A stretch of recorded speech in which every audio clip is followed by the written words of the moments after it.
Were you, or were you not, on a gay cruise?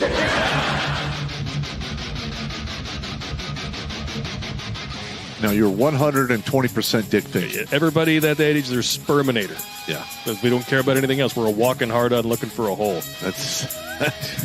I have to say you're right on that one. Oh, my God. A stiff breeze comes through the room and you return the favor.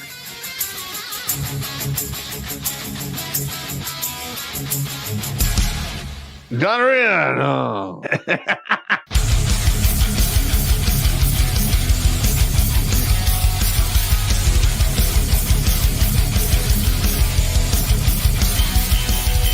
Somewhere on the outside of this building, there is a hole where squirrels come in. Better than a hole where dicks come in. Yeah, better than that. Going down the stairs to wash the laundry. What the hell?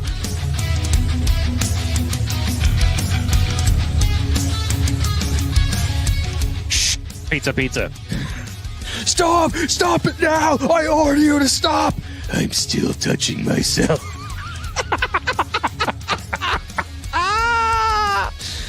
Yeah!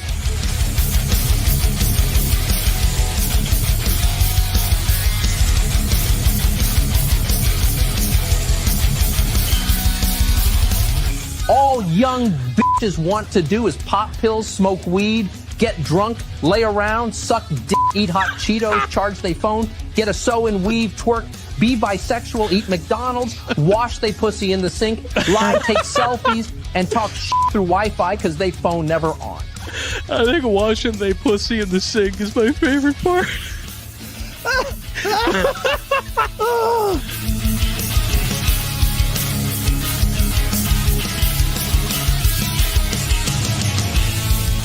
The Vietnamese trade in dongs.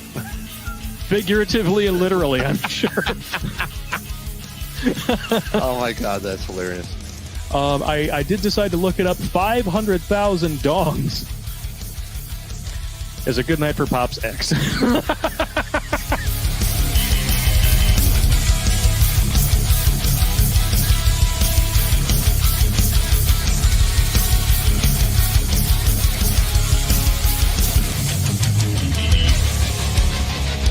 Like most women, he's an emotional thinker. Good God. I mean, that's part of the problem we're having now in our society is we have a bunch of emotional thinkers that want the world to, to fall in line with their emotions. That's not... look, reality doesn't give a shit about emotions. It's my lived truth. Fuck your lived truth. No, it's not. It's your perspective. Kiss my ass.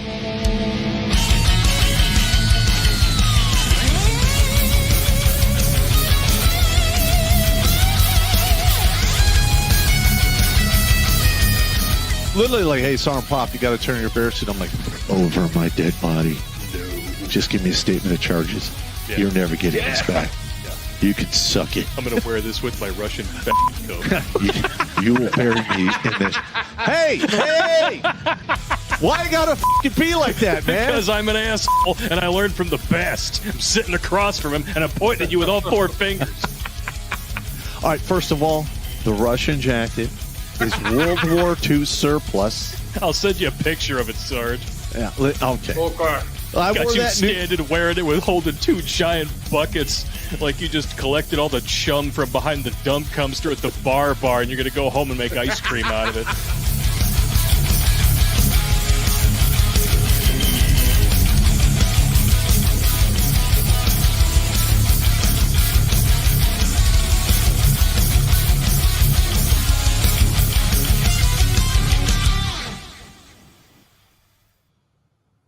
What's up, savages?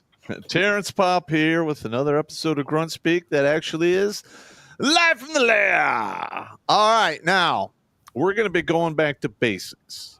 When I first started this whole operation, I had a 501c called Second Class Citizen. We have a domain, secondclasscitizen.org.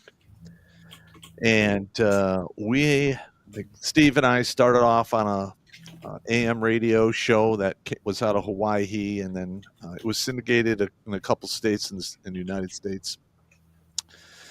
And we covered a lot of what's going on here, and we've talked about it for quite some time. And I'm sick and tired of dealing with people throwing themselves into an early grave because of the corrupt system out there in regards to divorce and child custody.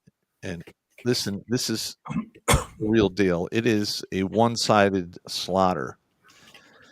There are a majority of the homeless out there are men for a reason. I have seen guys especially when I was homeless myself, a couple of these guys were literally they had no lifeline, no one to come bail them out. They owed thousands upon thousands of dollars in back child support. They went in front of the judge at least half a dozen times trying to get it lowered, and they wouldn't do it. Some of these guys were laid off. They had the paperwork in front of them. Doesn't matter. You can earn this amount of money, and we're just going to keep tagging on. Oh, and by the way, once it goes over $6,000 or $5,000 in Michigan, I believe it is, we can put you in big boy, pound you in the ass prison for failure to pay.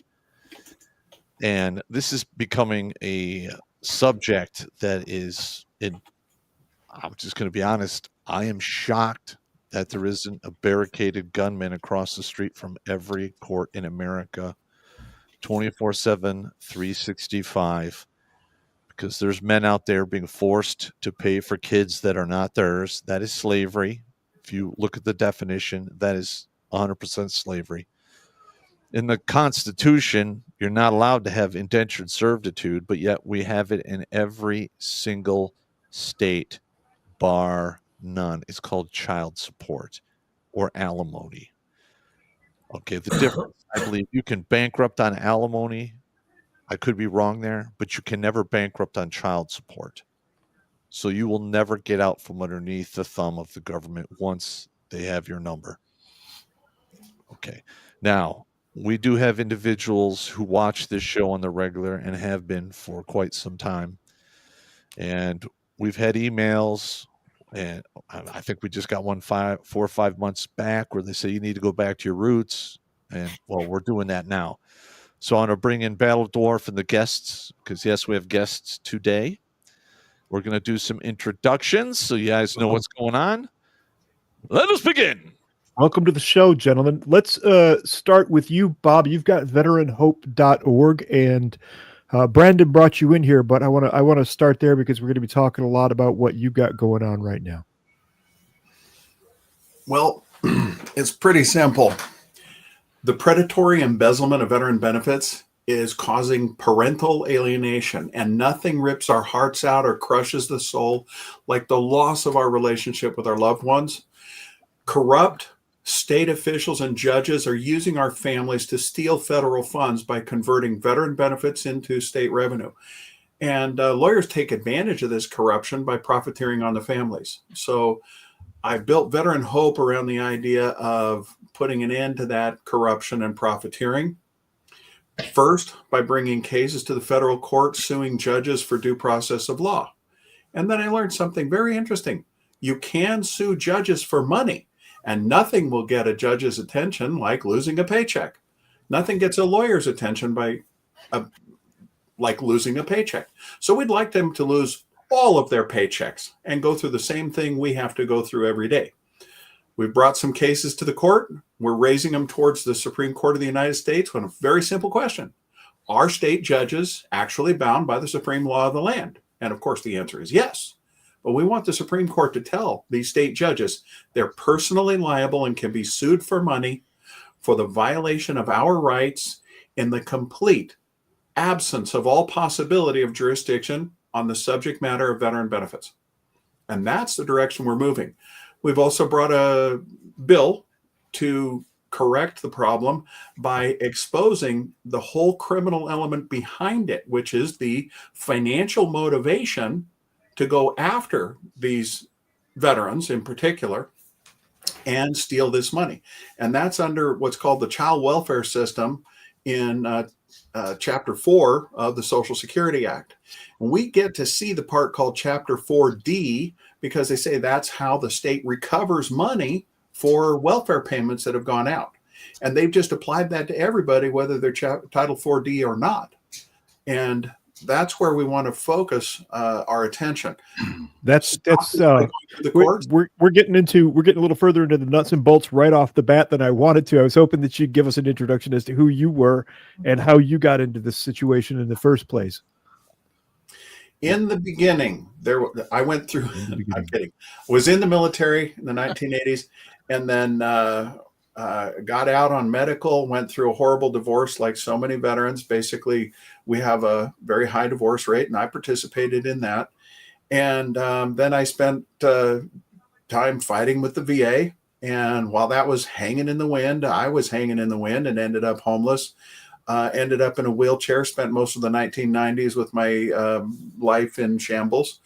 Then I finally got my starting point of my disability claims coming through.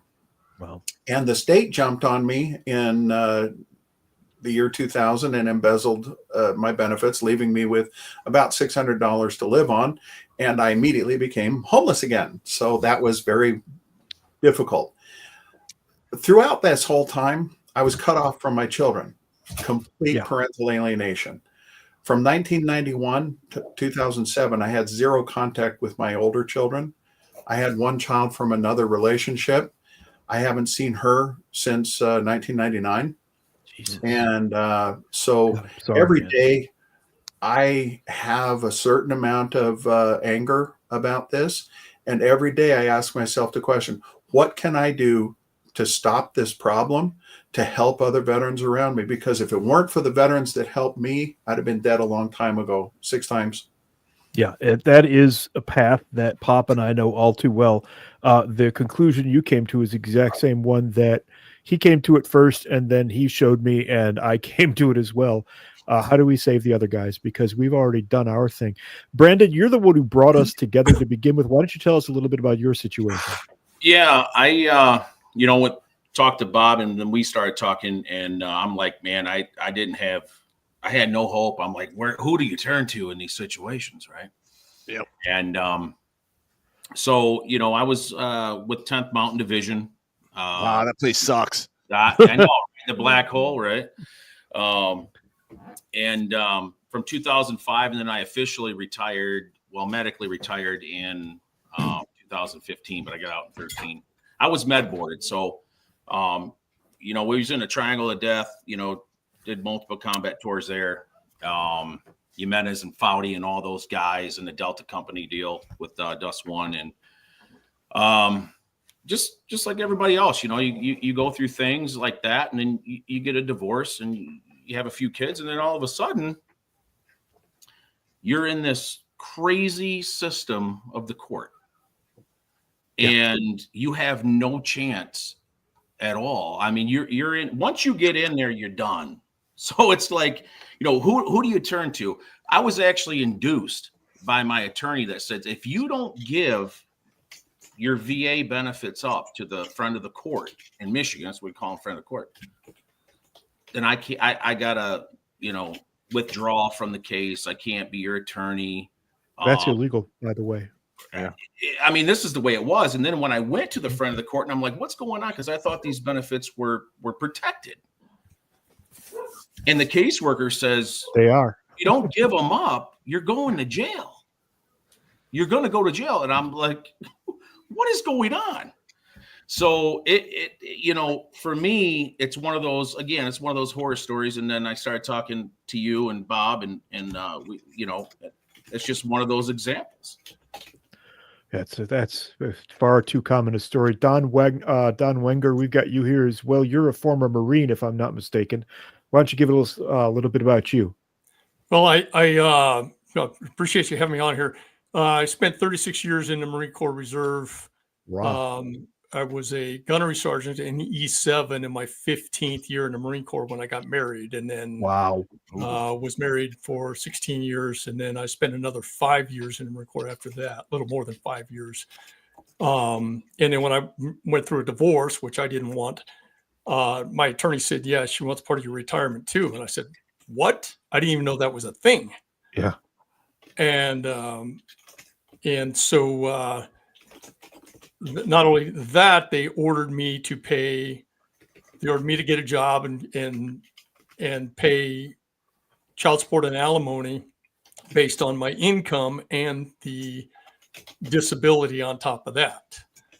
And I told my attorney that I said I didn't think disability was allowed to be used for child support and alimony. And I was right, but she said, "Oh no, they require it." And of course, this was over 10 years ago, and I was, not nearly as knowledgeable as I am now.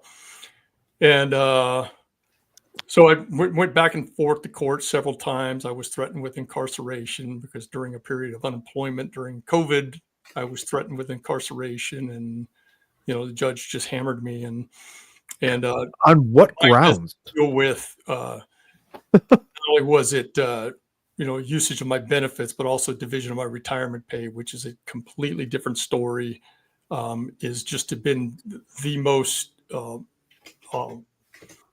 I can't even think of a clean word to use here, but it's just one of the most messed up cases you could possibly imagine. It would probably take me an hour to explain that, but I found Bob, and we started traveling back and forth to DC correcting this.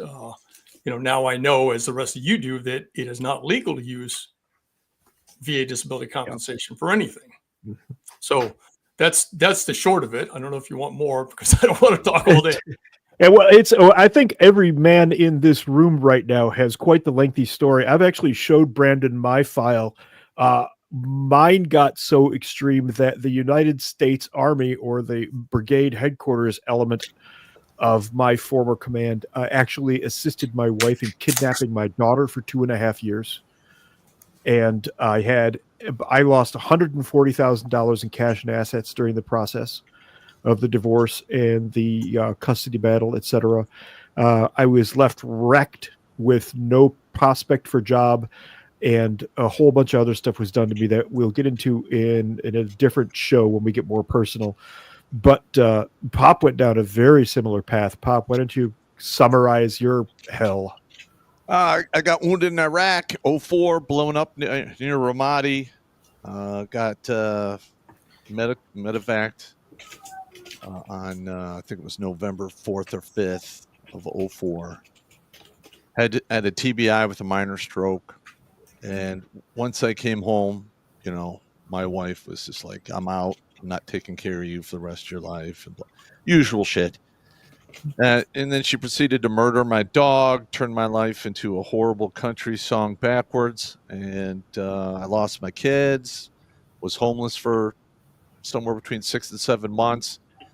And when I say homeless, I was living in my car and eating off the dollar menu, and then every 2 or 3 days I'd spend the night at a buddy's house to use the shower and what have you. But yeah, I have been going round and round with the whole divorce custody bullshit for, I don't know, like a decade and a half.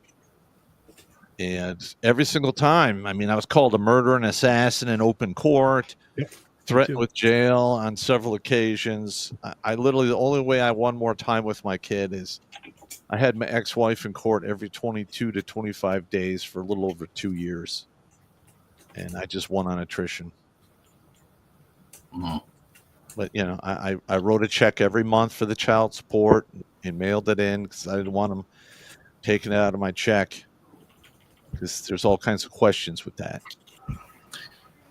Yeah, that's pretty much for our viewers out there. You can see that every guy in this room has been led to the slaughterhouse and had all of his things taken and his children taken from him, etc. And we know from years and years and years of experience now that we are hardly alone. And that's the whole point of what we're doing here. And as it turns out, that's what Veteran Hope is doing too. We want you guys to know that you're not alone. So these shows, there's going to be a couple of them, are going to be important. You're going to be able to see the playback on these. You can be able to get some notes from this stuff. And as always, you can always reach Pop and me at redonkulas12.gmail. But let's start pushing forward here. Bob, why don't you tell us more about what you were talking about? Where does this begin? Oops, wrong button. I do that. You're up, Bob. Hot seat for you. That happens to all of us as we get older. Which one? Oops. Thank you very much. So basically, we want to look at this for what it really is. And this is a system of money making, money grubbing, whatever you want to call it, by state employees. All of us go through a period of time where we're really angry at the X and we blame everything on the X, blame everything on the moon. And we're so busy pushing that agenda, we miss who the movers are that are making it happen. And this is really the lawyers, because in order for the lawyers to make money, they have to keep the scam itself going. And in order for the scam to go, the state has to be involved, because really it's about the state making money out of the federal funds under the welfare system. And what they did back in the 70s was they created a commission system. So they would give the states extra money for being extra aggressive. And they gave them permission to use contempt and jail and fish hooks in our ears and the whole legal gambit. And they said, have fun with that, because divorce, alimony, and child support are part of the jurisdiction that belongs to the states, not the federal government. Congress didn't take over child support. Congress just put money in a bucket and said, look, take care of those kids, the low income and households where the father is dead or the father is in jail, because there was a lot of those in the 70s. But they said, look, this is costing the government bazillions of dollars. It's one of the most expensive areas of the federal spending. So they said, we need a way to replace some of that money. Here's a way to do that. We're going to say, if the states go out and do more child support orders, bigger child support orders, or collect more money out of people, and it's all about paternity, fathers, and who to baby daddy, finding out who they can take this money from. And so even at the beginning of this system, veteran benefits have always been exempt. Always. Except for benefits received by military retirees that are waived out to receive VA benefits. So they could have touched VA benefits. But all of that came to an end when the Former Spouses Act was put forward in 1982 after the McCarty decision. So you've all heard about these before. And if you have any questions, you can actually get this from my website and from your website, because we're going to be putting any link we reference up here tonight. The links are going to be available. So yeah. So thank you. I don't want to lose time on that. I want to make sure that you understand. In 1982, Congress separated military retired pay from veteran benefits by saying that veteran benefits are subtracted from disposable retired pay. And the disposable retired pay definition says if you're discharged for disability under Chapter 61, that's exempt. If you have benefits that are waived out for retired pay under civil service or retired military pay, that's waived out. And so they separated the veteran benefits.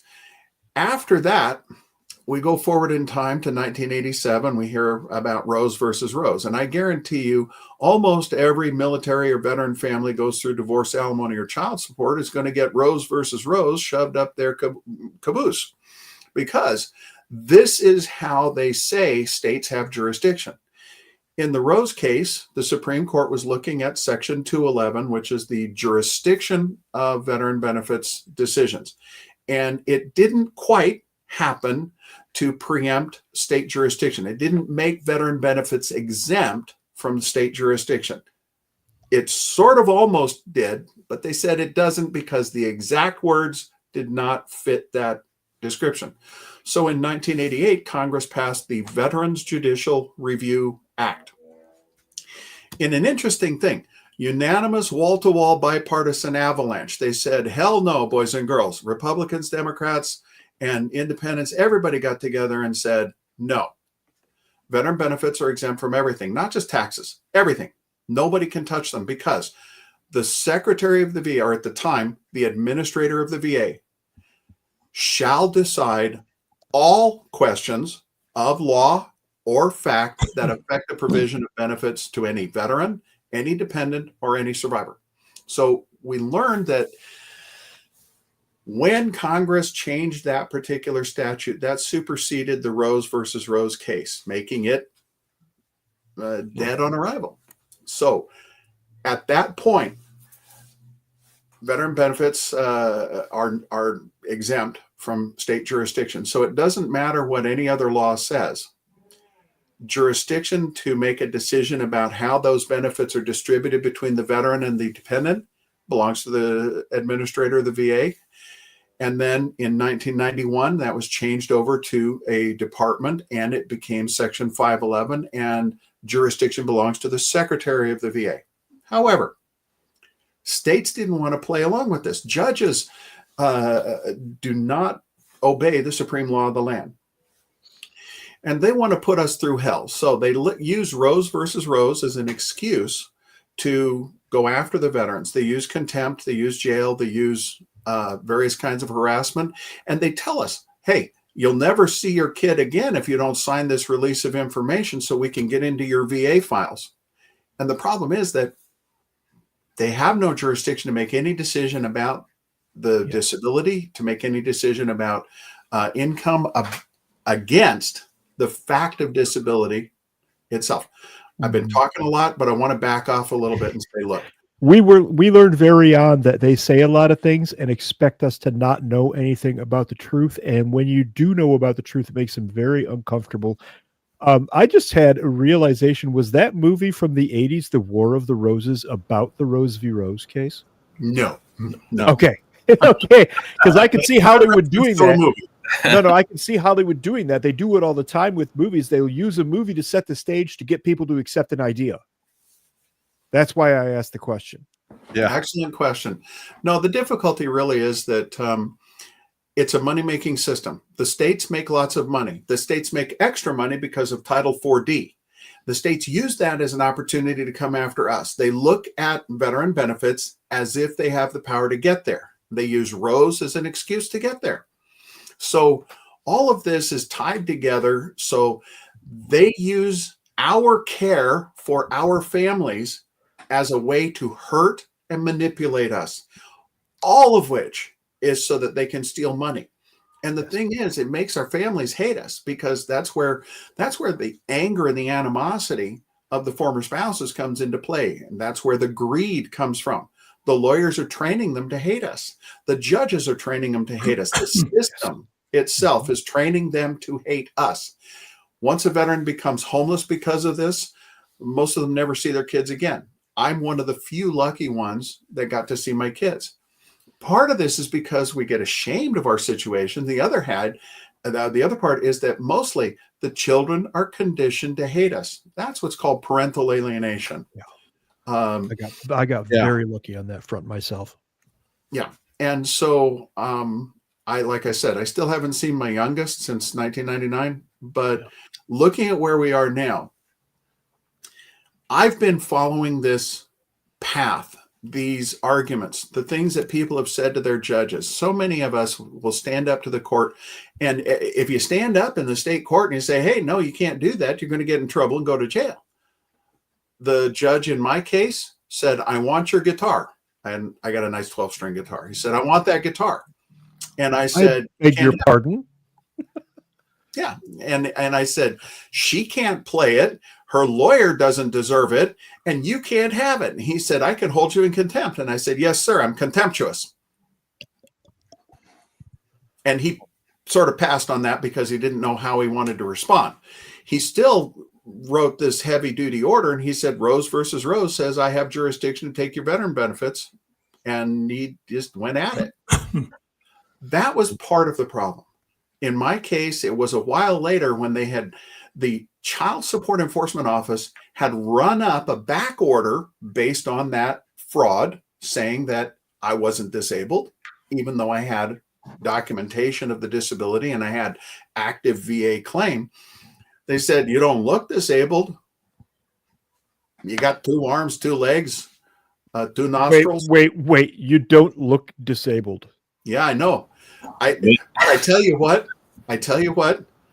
I may not look disabled, but boy, I smelled disabled because while we're in the court, I was so sick. My guts were turning and everything. I cleared the courtroom a couple of times.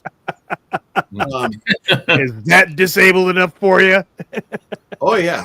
And wow. So looking at my own experience, I had to say, I thought it was just me. And remember, I was just too dumb to know how to deal with this, how to explain this to the judge. Hey, man, my benefits are exempt. But it wasn't just me. Every single military or veteran family goes through this process is going to get hit by this fraud. Yeah. And what we're trying to do is turn the tide, change the direction. We want to create a paradigm shift with electric cattle prod, because the idea is to say you can sue the judges.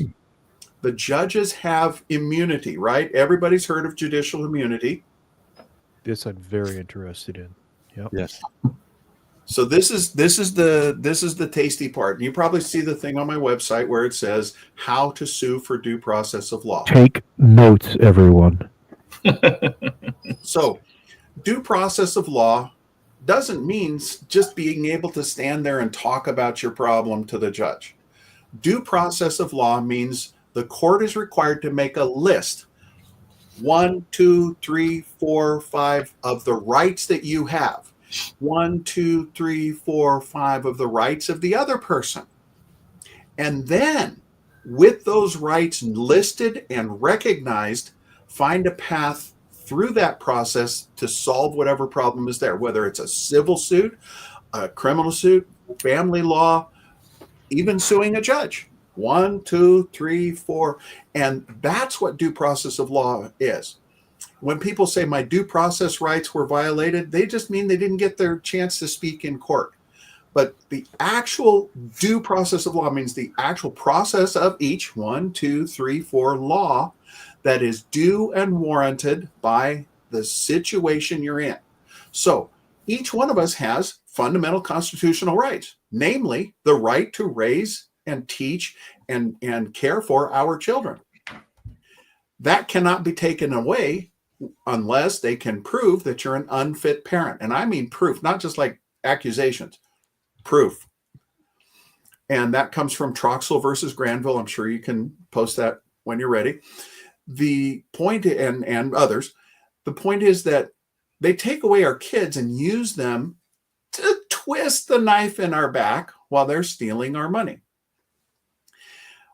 The thing that's different between suing for due process of law and suing a judge for money is that to sue for due process of law, you want to show that your rights that are under federal law, even in state law, state court, state rights, you can sue for due process of law. You can take the judge to a different courtroom and say, he broke the law that says he can't do that.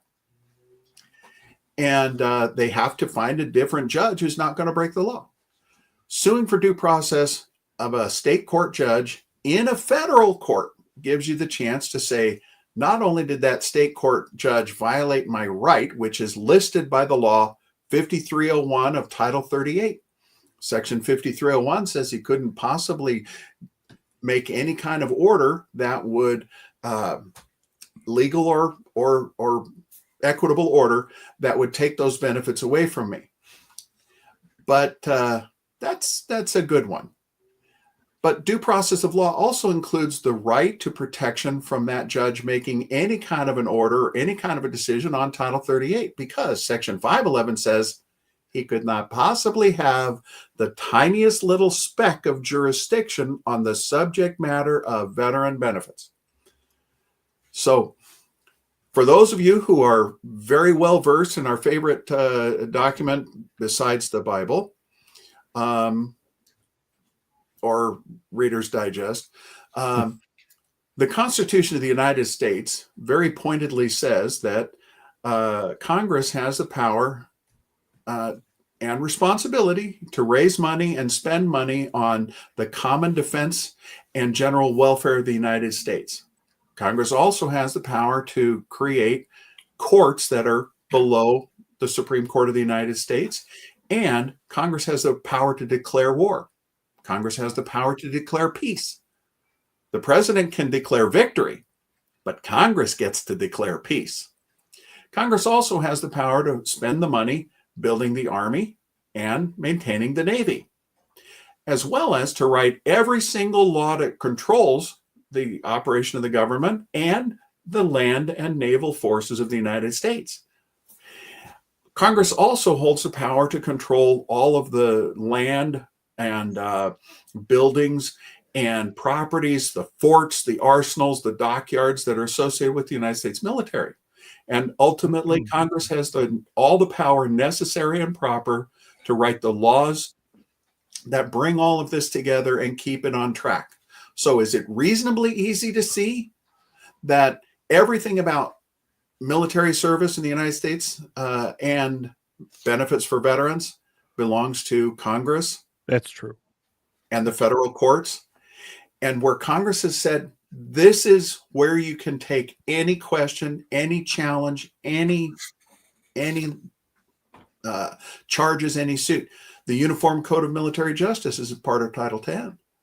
Yep. The laws that govern the land and the military and the operations of the military, all of that is built into positive law written by Congress. Nobody else has room to interfere with that. So all of this belongs to Congress. What belongs to Congress, what belongs to the federal government, does not belong to the states. So no matter how big the state jurisdiction is, divorce, alimony, child support, veteran benefits never fall into that bucket. Every state does that, though. Every state claims to do this. Every state, states like Louisiana has a law that specifically says if it's preempted by federal law but allowed by state law takes precedent. Now, I'm going to step in here really quick. I encountered something yesterday and today in conversations with one of my sisters who is a lifelong academic, and she accidentally summarized the mentality around this institutionalized way of thinking. She was talking about a program that's going in place for road tolls, and I said, that's dangerous. We don't want that to happen. And without missing a beat, like it was scripted, she says, it doesn't matter what you think, that's what's going to happen, and that's what is happening, and there's nothing you can do about it, so just accept it. Yeah, fuck you. And that's not what I'm pointing out, is that's the institutionalized rationale, the institutionalized thinking of the majority of the American public right now. Oh, there's nothing I can do, just acquiesce. Right. Just cave. And that is exactly, and when she said that, it just clicked in my brain. That's what's going on. These people really think there's nothing you can do, just acquiesce. Just give in, just capitulate. And the difficulty with that is no matter how much you give in, give up, or give out, they want more. The state wants more. And then, of course, your ex wants more. The lawyers want more. There's no end. There's no point at which you achieve freedom and safety from this. And this is part and parcel of, and this is for our viewership out there. They'll know when they know. This is stock 1917 Bolshevism. I got. This is going to be a multi-beer day. I got to get another beer. Bob and Don, you're not aware of this little practice on the show here, but most of the time we inject comedy into the course of events just to keep things light, keep people from drinking too much.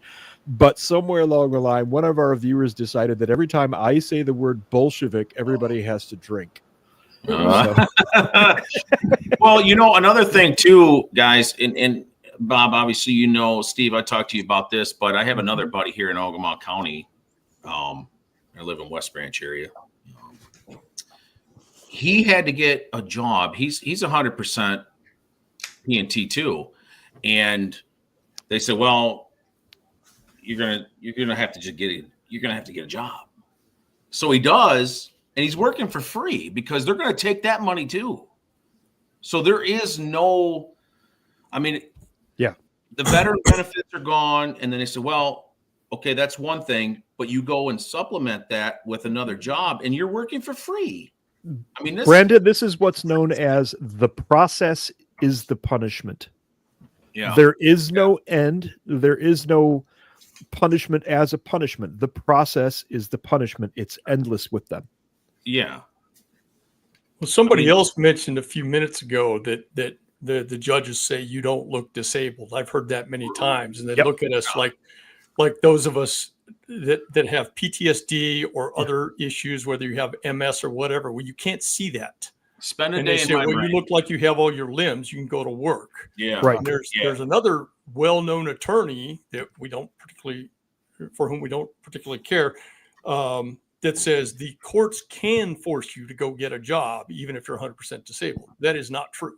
No, It's they can't. 100% illegal, but it happens because our fellow veterans give in to threats of incarceration, so they Yes. just roll over. And for us, remember, it's not the loss of the money. That's just a damned inconvenience. We can catch up on that. As you know, if we're patient, all right, we can buckle down, make our world very small, and survive that component.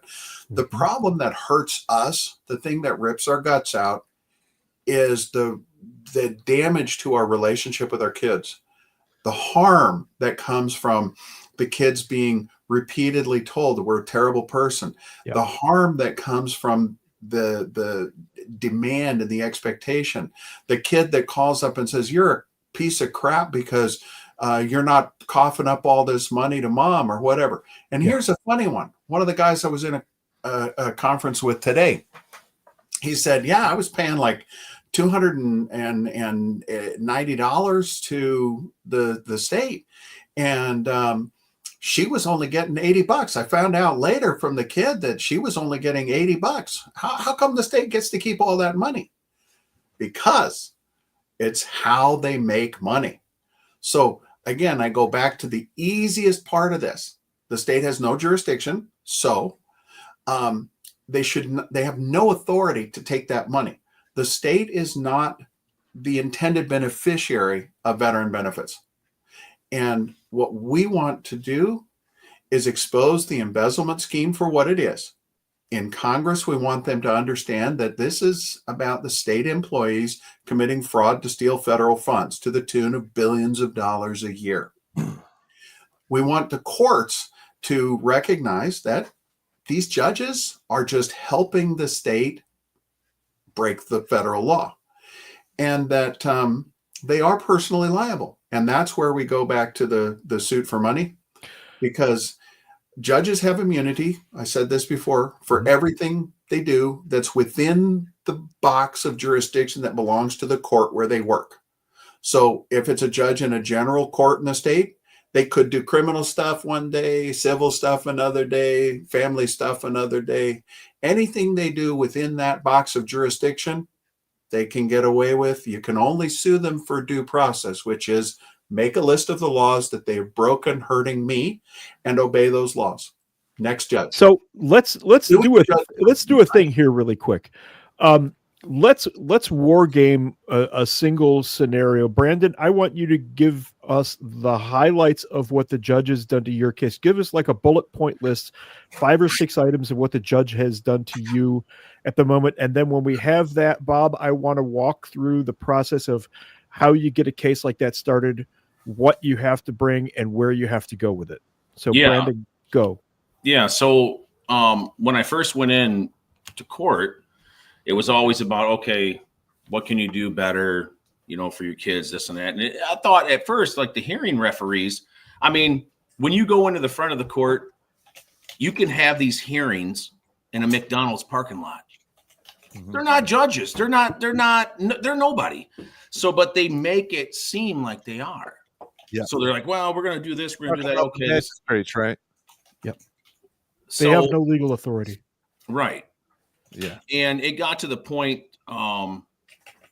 we went to court, we went back, and they said, well, you're going to go and see the judge, because the attorney I had at the time, he wouldn't assert my rights, and he wouldn't assert, but you're like Bob said, we talked, and you're really wasting your time when you're trying. Go ahead. That's malfeasance. Right. Stand by. Hang on. I don't want to step on your bullet points, but I battled with those magistrates, and usually they only sided with my ex-wife. Sure. And I appealed every single time. I literally went in there, and they're like, she's trying to talk to me, and I'm like, I paid to see the judge, not talk to you. Right. And those guys get their paychecks directly out of Title 4D. That's where the money comes from. Yeah. So it's like, let's call it for what it is. Like, everyone's like, oh, did you pay your child support? You didn't pay your child support. No, that's a marketing thing, really. I mean, did you pay your Title 4D? Well, that doesn't sound appealing, So it's kind of like, okay, fine. But we get into court, this and that. My wife was with me, and the judge was just like, well, they've, the front of the courts, they've done a lot of research on this. They know exactly what they're doing. Blah, No, blah, they blah. haven't. Most of them are morons. Right. And, but they don't even know your kids' names. They just don't. No. So, he goes, well, basically they're going to, instead of they tried to get this thing to go to the VA with an IWO. They sent it, and the VA said, go pound sand. First of all, what is that acronym? Income IWO. withholding order. What was that again? Income withholding order. Ah, okay. So they sent it over to the VA. The VA said, no, that's not going to work. That's not going to work. And the judge goes, you're right, Mr. Trudell, we can't do that to you. We can't garnish it. We can't, but I'm going to make you pay it anyway. So that's what's happened. Yes, that's what's happening. And I talked to Bob about this extensively. That's what's happening to a lot of veterans. And now the VA is allowing this. They're allowing this. Wow. But most of these judges are putting end around orders and going, we can't get to it, but we're going to make you fucking pay it anyway.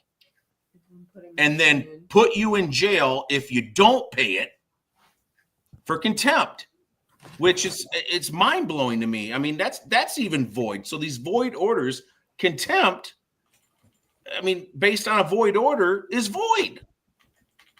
Correct. So that's really what happened to me. So now my CRSC is being garnished at half, 50%. My Social Security is being garnished at 50%. And then they want $714 more of my VA because they took it all collectively and bunched it all up. And that's what they're doing to veterans. But they're putting end around orders and they're making you pay it out of pocket. But Bob, I can see him. I can see him shaking his head. I see him taking notes and typing. I can see Don doing the same thing over there. Well, that's what happened to me, and now I'm getting threats in the mail. You showed me that. It's Title 4D is so hard up. They're going to take my fishing license, gentlemen. What does that accomplish? What exactly does that accomplish? I don't know. It's just harassment. Guys, It's just harassment. Astronomically disturbing. I've never seen anything more absurd. Fishing license, we're going to suspend your driver's license, we're going to take, your passport, we're going to intercept your federal income tax. Okay. I don't pay federal income tax. Get it. They're nailing you to the wall there. Something just dawned on me. One of the things I didn't mention, Bob and Don, is I'm a paralegal by trade. I've worked in corporate for years and years and years, and then I just spent a year and a half in personal injury law. Point being, he mentioned all of these licenses that they're going to take from him. Now, the case is Wilson versus Hawaii, and it's a Second Amendment case, but it went all the way to the Supreme Court. And in Wilson versus Hawaii, the Supreme Court finally acknowledged Marbury versus Madison. Now, if you're not familiar with Marbury versus Madison, it states simply, any law which is anathema to the Constitution is immediately void and no one may enforce it. Now, I'm thinking Wilson versus Hawaii can be applied to a lot of what you're doing, Bob and Don, take it away. Where does Brandon go from here? I wanted to add something, Steve. Can I quickly? Yeah, go No, ahead. fuck off. Yeah, no, please. So this was intense. So I go to the court and I said, well, you know, I don't have any income in that aspect. So I filed, you know, indigent, didn't nothing. Yeah. But now I'm getting all of this. I'm getting this order that's coming through, right? And they give me a fee waiver because I have no income. No, I'm serious. This happened multiple times. I'm like, not the kidding. probate administrator is no, you don't have any income. We got to. Did they put that on paper? Yes. Yes. Oh, I'm sorry. Yeah. Hi, how's it going? My No, wife. I'm Brent- all fired up. Yeah, she's fired up. You get her. Brendan's wife's a sweetheart. I've talked to her a couple of times Yeah. when I've been talking to But- him. So, Brendan, my point is this: take that document where they waive those fees, take that and get it notarized because that's evidence. Right. Okay, I'm telling you right now, from a paralegal's perspective, that's evidence. You know, I used to think at the end of the day, well, it's not. And I talked to my wife about it. I'm like, maybe it's not the judge's fault. Maybe Yes, it's the friend of the court No, giving the wrong information. So this whole channel of information, I think, obviously, they're all in on it at the end of the day because it's profit, right? Like Bob said, it's all transferred to state revenue. And it's crazy to me. as far as the friend of the court people go, I'm going to quote Apocalypse Now on them. You're an errand boy sent by grocers to collect a bill. Never get out of the boat. Yeah. Never get out of the boat, man. All I wanted was some mangoes. Yeah. Some mangoes, man. Don appears to have dropped off on us. Yeah, it happens. But you know, when you go in here, it's like, okay, you're putting this order. Now I'm almost paying $2,000 a month. Actually, my son is downstairs. I have him this weekend and this week too. Good. 12 minutes away. And again, Bob and I talked about it. It's like, okay, we don't want to blame the exes. We don't want to do that. I think though, in a way, and I want to throw this out there, it's like, you know, if you're in Pontiac and you go into a party store and you're in the car and this guy's going to go in there and rob it or kill someone, you know about it. So my ex knows about her she's getting this money illegally. And I've told her this multiple times. Uh-huh. She has to be held accountable too. But I mean, I don't want to go there. It's just. No. Listen, man. You know what I mean? You have to understand. Once the divorce process starts, you need to look at that soon-to-be ex-wife or ex-wife as your fucking enemy. Yeah. And they need to be treated with all of the rights and privileges that title fucking conveys. Yeah. She would have no problem with you rotting in jail. Yes, thank you. Once we get this whole thing reversed, you need to get your money out of her. Well, I want to sue her because, I mean, I think that she knew about what's going on, obviously. I've sent her multiple. And by the way, guys, I want to say this. For the past 2 years, and I've shared this with Steve,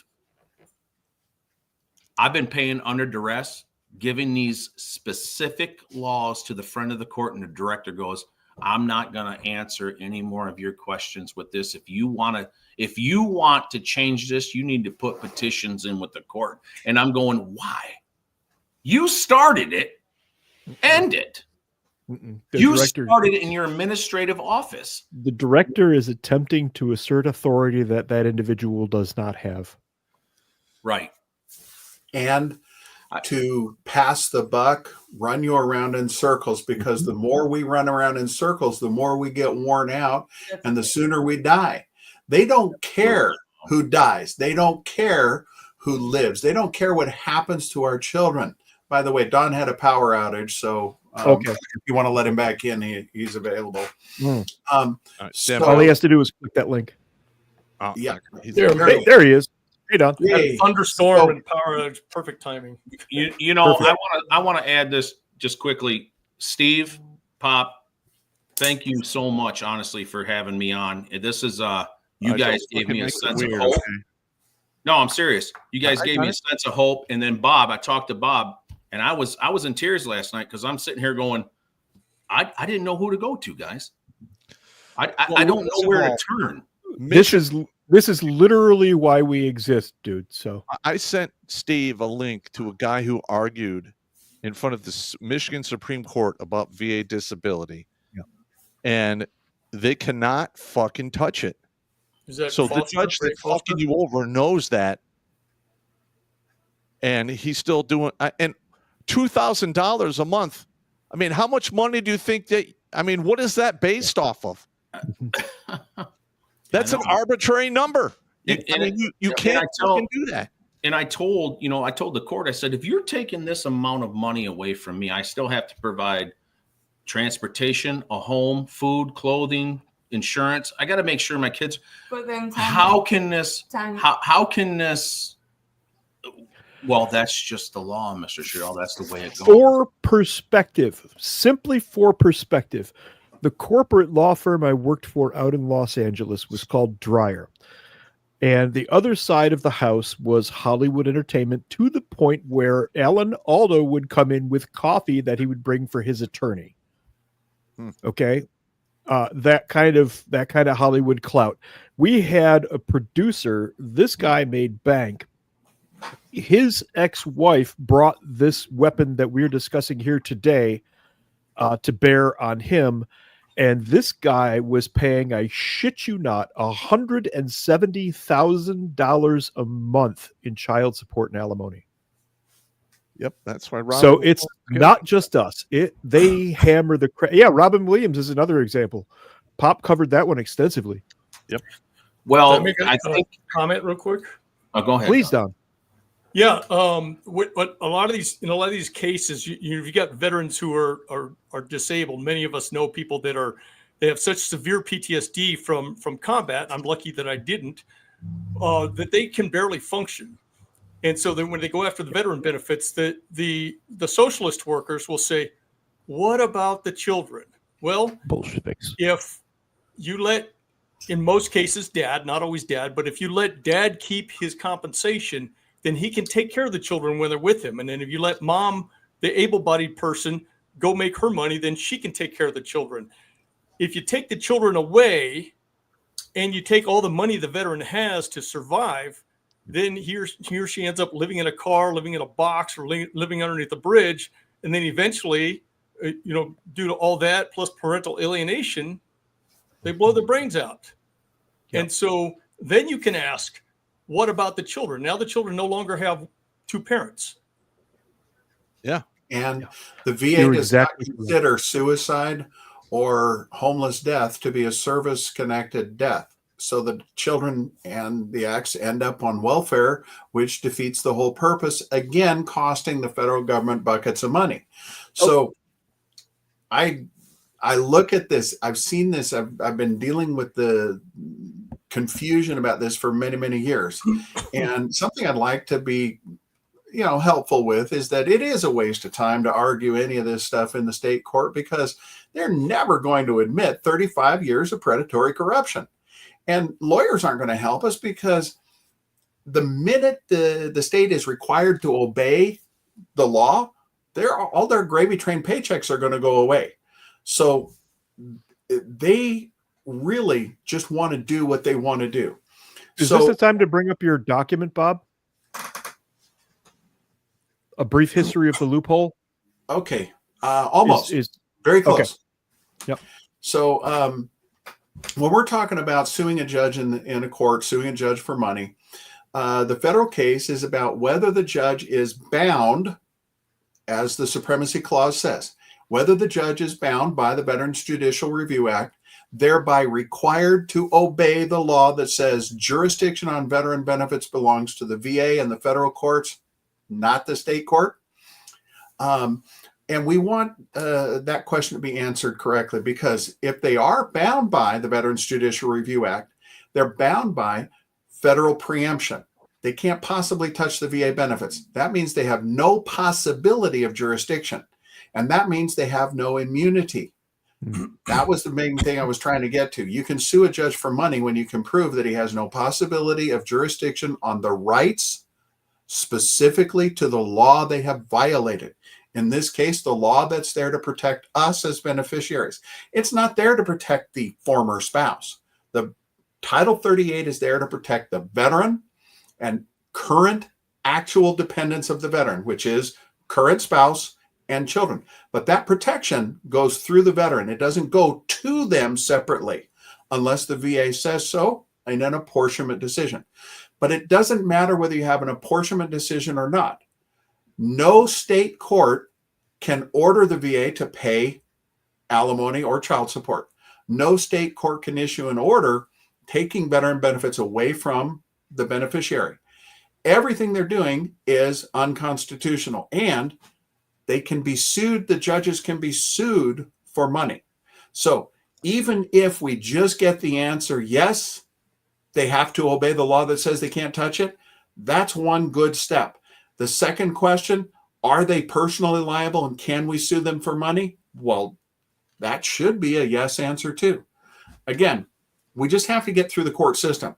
Now, we've all been fighting this for years and years and years out of our lives, and we've all lost time with our family.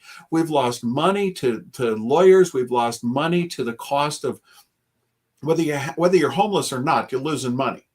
And the fact is that this is incredibly painful, because when it comes back to it, all we really want to do is eat, sleep, and play with our kids. And it gets really hard to do that when you got nothing to work with. So typically, from the time that they crush the possibility of us fighting back, they take away the resources, they ruin our situation, and they poison the kids against us. The relationship, they poison the relationship, they cause so much damage. Very many veterans cannot recover from that. And as a general rule, I like to make sure you understand, if you didn't already have PTSD when you walk into the divorce court, you're damn skippy going to have it when you walk out. It's called legal abuse syndrome. And children, in the long run, children are the victims of this. I'd like There's another word for what you're talking about. That word is barratry, B-A-R-R-A-T-R-Y. That is using the law as a form of administrative violence deliberately with intent. Correct. And what you guys are all mentioning about the removal of the kids is what I refer to as the wound that never heals. Yes. Yep. Virtually all of the people who watch, not all of them, but most of the people who watch this show are dealing with that in some way, shape, or form. Yeah. And it's not just veterans. No, they use this scam on everybody. All those magistrates, all those family court pissants, they make all of these administrative law judges that work for the very deliberate and calculated. And this is why this is a systematic embezzlement thing. This is not like a little thing they just invented last year. This is something that's been going on for years. It became 40 years. Times worse. Going on 40 years now. Yep. Another 10 times worse in the year 2000, and then it became 10 times worse in the year 2020. It's another thing too, Bob, and I want to share too, is that when you get your friend of the court paperwork or however it goes, there's going to be an obligor and a payee, and then it's going to be a non-custodial and a custodial parent. So you can be great in a hearing, a family court hearing, or in front of the judge, but if you have that title of a non-custodial parent, in the eyes of the state, you have abandoned your kids. Yes. Yep. And that's true, 100%. And that's the way the state looks at it. You're a piece of shit. Yeah. You've abandoned your kids, and you could be in their lives like I am with my two kids. Very relevant, 12 minutes away, same county, everything. Yeah. But in the eyes of the state, you've abandoned your kids. Yep. And that's tough. That's tough to swallow, guys. Yeah. I was living on Pop's couch, basically. Well, I was literally sleeping on a military cot in a spare room in Pop's house. My daughter we were in Detroit. My daughter was in San Angelo, Texas, 1,900 miles away. She was 7 years old, I think she was. Sent me a picture of her Halloween pumpkin. It was this sad little tiny pumpkin. I went out. I bought $100 pumpkin, like the size of a house, essentially, threw it in my truck and drove all the way down there just to give her a damn pumpkin. That's the kind of thing. I'm not exceptional for doing that. I've seen a lot of stories like this, but I happen to have one of my own. And that meant the whole world to her. Right. We do those things, and these courts sabotage us anyway. They don't even have the decency to say, okay, this guy drove 2,000 miles to bring his daughter a pumpkin for Halloween. That's respectable. Yeah. I drove 571 miles. Yeah. One way. I remember you twice saying month that, Pop. for 5.5 goddamn years. From Utica to New York, all the way to Detroit. Yep. And I was usually on a pass, or I would take 1 day of leave, which was usually 401 through Canada. Yeah. I did go through Canada a few times. Yeah. It only saved an hour, but and they don't give a shit about that stuff. No. Yeah. I remember Pop doing that. I would talk to him while he was driving sometimes. And he wouldn't miss it for the whole fucking world. There was nothing he would not do for his daughters. Right. Nothing. And he gave up so much shit just for his daughters, and the courts sabotaged him anyway. Another tactic too is that I want to, and Bob, I know we talked about it. I have 50-50 joint legal physical custody of my kids through my divorce decree, and that's the way it was, week on, week off. It states it in the decree. But these courts will force you financially out of their lives. Yes. Where you cannot afford them. You have to go, I can't do this. They go, well, I'm sorry, you can't do this. I said, well, what am I supposed to do? So that's another tactic they use, financially forcing you out. And that's what happened to me. All of this is to make their paychecks better. It is a for-profit operation based on 42 U.S. Code Section 659, what we call Title 4D, where we're talking about veteran benefits. It says that veteran benefits are not subject to process.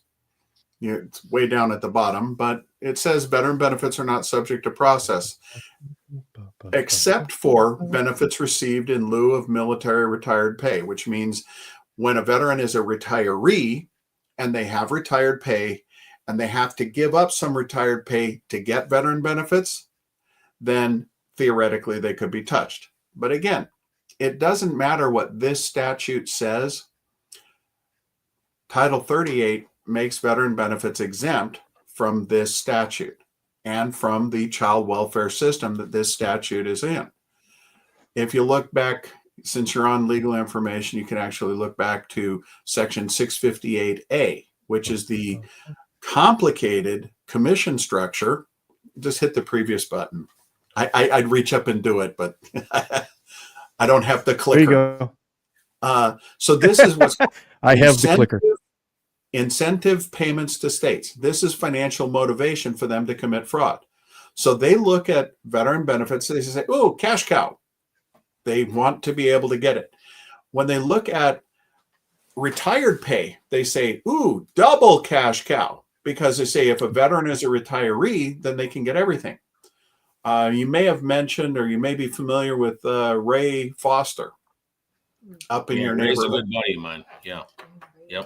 Ray is amazing. And after several rounds with the state Supreme Court, they finally got a judgment where the state Supreme Court said they can't touch combat-related special compensation. And this was something that went through a lot of difficulty. And his ex-wife was ordered to repay him $72,000 or something like that. Mm-hmm, that's correct. Which, of course, probably couldn't, because they have spent together, combined and separately, close to $500,000 on lawyers' fees.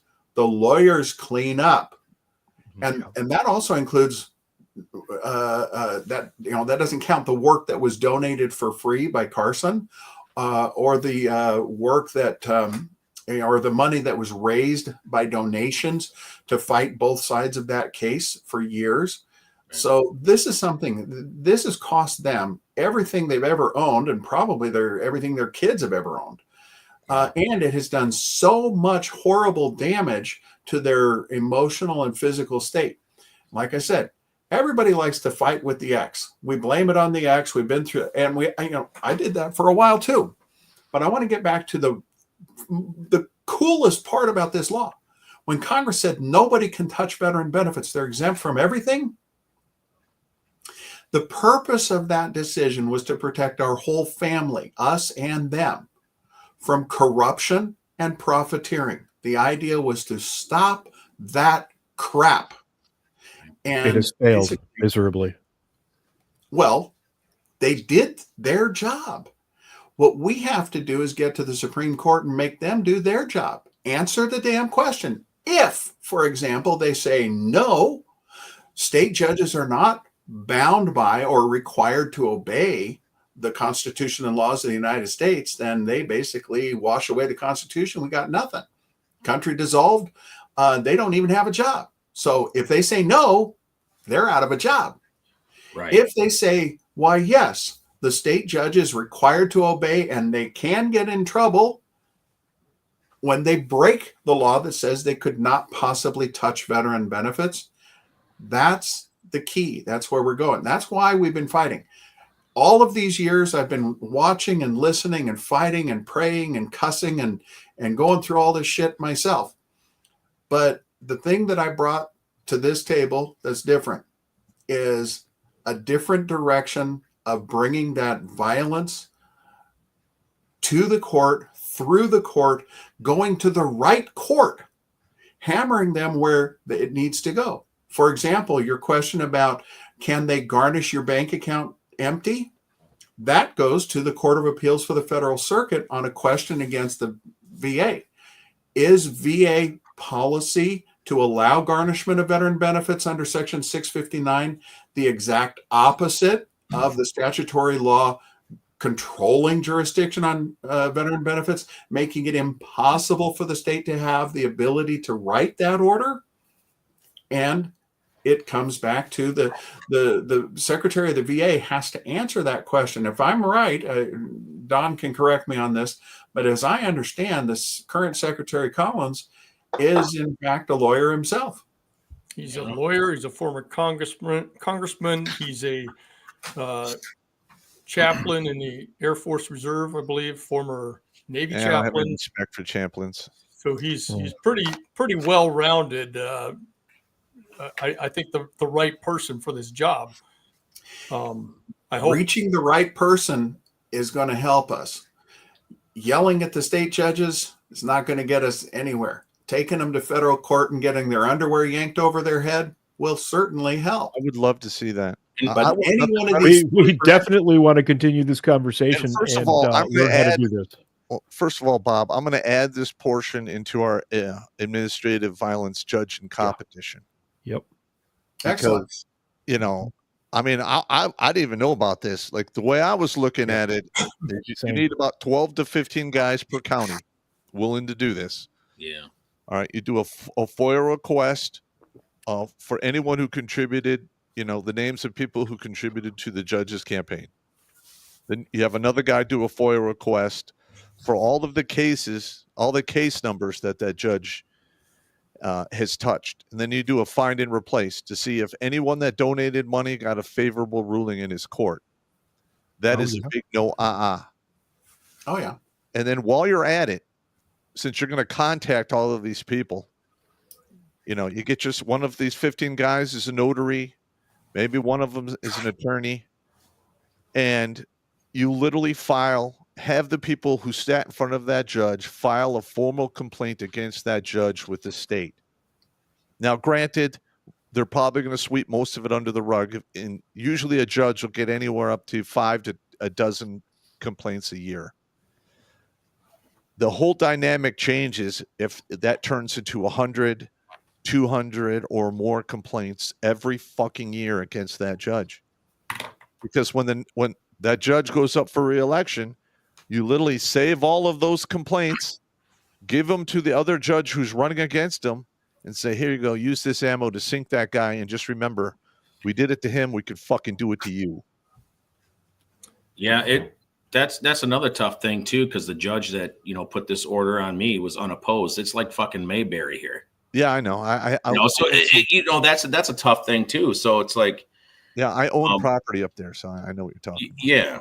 So when I wanted to make a complaint, I asked the director. I said, "Who does the complaint go to?" Well, it goes to the judge. Like, okay, well, he's the guy that's fucking putting the hammer down. You can actually clearly a conflict of interest. File the complaint with the state. You can jump right over him. Yeah. Yes, that is correct.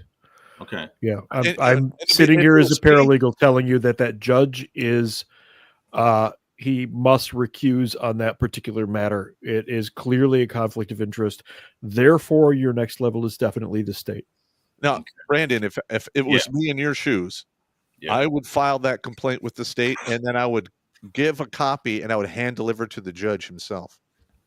Yeah. Okay. Right on.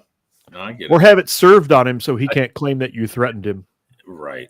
Yeah. Because a judge like that will definitely do something like that. If you walk up to him and stick papers in his chest, I guarantee you he will attempt to say that you threatened him in some manner. Yeah. Yeah. Try to stay. Or worse, You know. assault Or worse, by yeah. handing him the paper. Right, Right. exactly. So use a service if you're going to do something like that. It's Hey, can I bring something up here regarding Please do. parental alienation?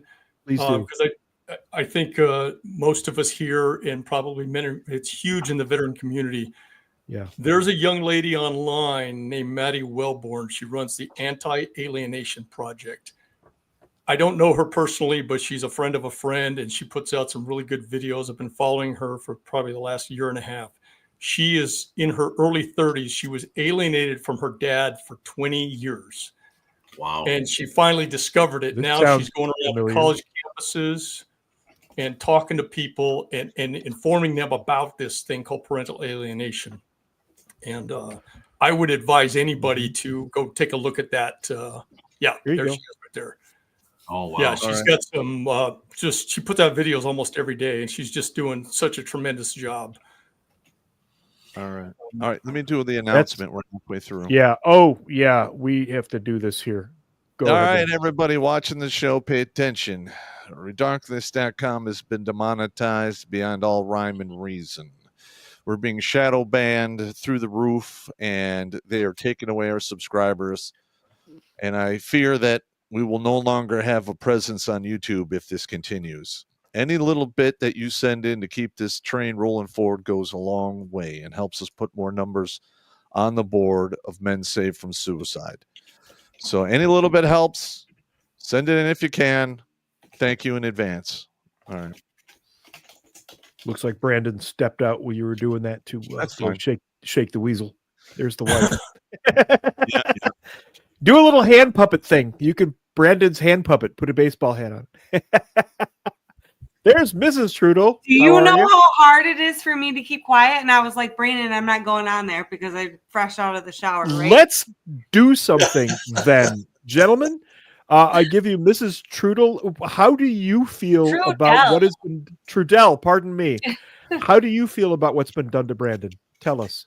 I've been blowing up the chat. Seriously. It makes me sick to my stomach. I would say before I knew about the system that I'm like, what's the big deal? But now knowing fully and seeing the damage that it does, I'm divorced too, right? Brandon and I went to school together. I'll give you a short version.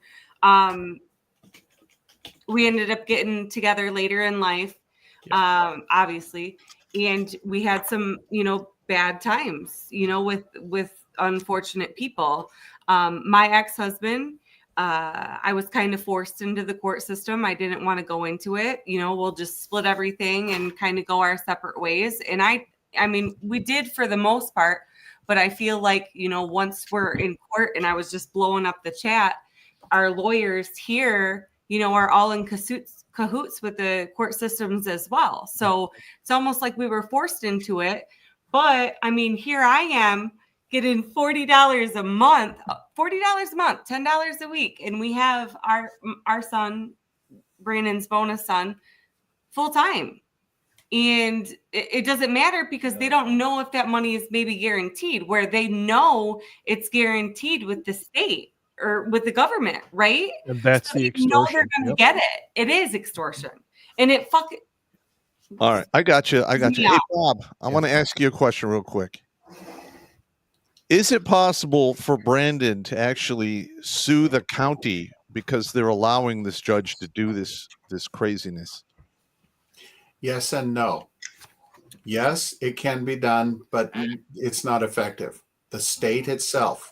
And you're going to say, no, the state has 11th Amendment immunity. Yes and no. Because you can't sue the state in a federal court, but you can sue the judge. And you can sue the judge for money in both state and federal court. Well, here's the thing. Here's that veil. He's right. Yeah. Hang on.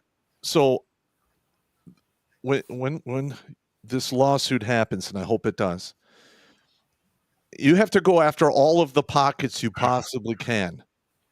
So I mean, I would go after the county, state, and the judge. Yeah. The difficulty is that the county being a lesser component in regard to the state, the county is not the one that's getting all the money out of Title 4D. It is the state. I know. I want to nuke everyone. Everyone gets gets nuked. part of the salary. Yeah, I want to see everyone get fucking nuked. Yeah. Bob, Don, and Brandon. I've pulled Jimmy onto the stage. Great. Jimmy's our evil button pushing monkey. I'm sort of the stand-in producer. Jimmy's our actual producer. So Jimmy, Bob, Don, and Brandon. Bob, Don, and Brandon. Jimmy. Nice to meet you, gentlemen. All right. Yeah. Carry on. I was going to ask Steve a quick question. Yeah. This involves the effect of an actual due process claim. So when a person says, hey, wait a minute, you violated due process, and you challenge an issue that the judge has done. Let's say the judge does violate due process, disability discrimination against a veteran with disability or something like it. Does the violation of due process remove the personal jurisdiction or the party or the case jurisdiction, and so the judge has to be stepped out, recused, or otherwise, and replaced with another judge who won't break the law? Or bear in mind that this is not my actual process area, what you're talking about right here. But in the particular case where a judge does this, it's like when a detective does something like this, does criminal violations. It calls into question every single case that he has touched prior, and they can all be argued again. Now, in the case of the judge, I don't know if they'll pull him off the bench. Judges are sticky. They're hard to pull out. Yep. But in theory, it should remove him from the bench, and they should have to appoint another judge or elect another judge, however it's done in that particular county or state.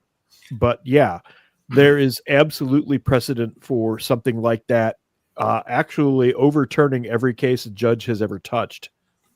Yeah. In the cases that we have filed so far, we've had some interesting results. Mm-hmm. A couple of folks got fired in Montana, including one judge and a couple of support enforcement workers. There you go. Down There's in an Louisiana, somebody has lost it. One of the more amusing ones was the case in Arizona where the judge found the family court attorney for our veteran and said, hey, did you work for that guy back in the day? Man, did you know he sued me? I can't believe this judge spent half an hour whining to the lawyer about having to hire a lawyer to defend himself in the lawsuit for misconduct because he couldn't believe he was sued. They're extremely arrogant. Hey, hang on, Brandon.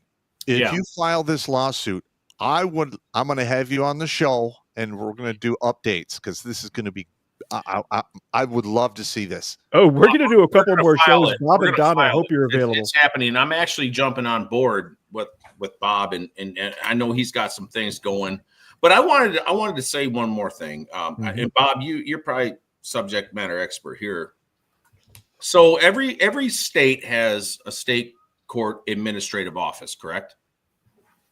Okay. Mostly. Does it come down to, this is where we're at.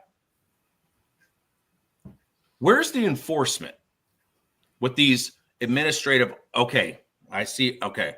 Where is the enforcement as far as the front of the court should be enforcing? Okay, we have to go through this test. These are subject to disposable retirement pay, blah, blah, blah. We can get in all that. Remuneration for employment. Now we have to get to the point where we're going to sue these individuals directly. Where is the enforcement and why hasn't this happened? That's the question. And they're all, this is nationwide. Yeah. And So this is affecting the office that you're referring to as the friend of the court is actually a sort of it's an arm. Public arm. Yes. I'm going to call it a family court services. It's a subsidiary branch of the friendly side of, you're going through divorce court, so we're going to give you a person who can give you a little guidance and a little friendliness and a little thing like this. And they actually testify to the court, well, we did the home visit, we did this, and we think that, and they get a psychologist in there. And all of this is about how they can manipulate the system to make it come down to nothing changes. Sure. Yeah. They have no power. They have no authority. They cannot do anything to really help anybody. They cannot enforce due process of law. Theoretically, the courts are supposed to police themselves and maintain continuity of the court. But when it comes down to it, there's not one state judge in this country who's willing to admit 35 years of predatory corruption and profiteering. Right. There's not one lawyer that's going to help us. Well, there's a couple, but not too many. Most lawyers will not help us because if they understand it and they're going to say, holy crap, you're right. But if they try to help us, every other lawyer in town will put them out of business by blackballing them. Every judge will shut them down. And That's exactly correct. They run out of money instantly. Yeah.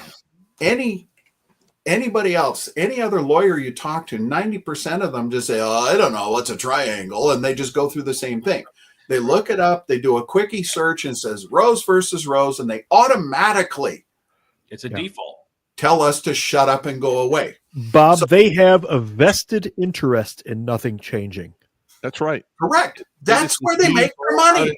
And this is why we have to do it. Listen, you This guys, is why we have class action lawsuits hang on. in play. One at a time, gentlemen. You keep bringing up Title 4D money. Yeah. That comes from the Social Security Fund. Nope. No. That's what I was told. Am I Nope. wrong? Nope. Okay, where's that money come from then? Us. We fund it. 100%. It's taxpayer Let's start funded. with 40 is taxpayer child funded. welfare He's system. right, Bob. Okay. Go ahead. Sorry. All right. I got some wrong information. I stand corrected. I'm going to do the I was wrong dance. You were right. Now okay. Okay. There we go. The child welfare system is funded by the United States government. Congress puts up buckets of money and says, okay, take care of this. And that money is handed over to the states. And they say, handle the child welfare system, food stamps, medical coverage, housing, whatever. Put the money out there. And then they say, well, that costs us a lot of money. So we need some money coming back in.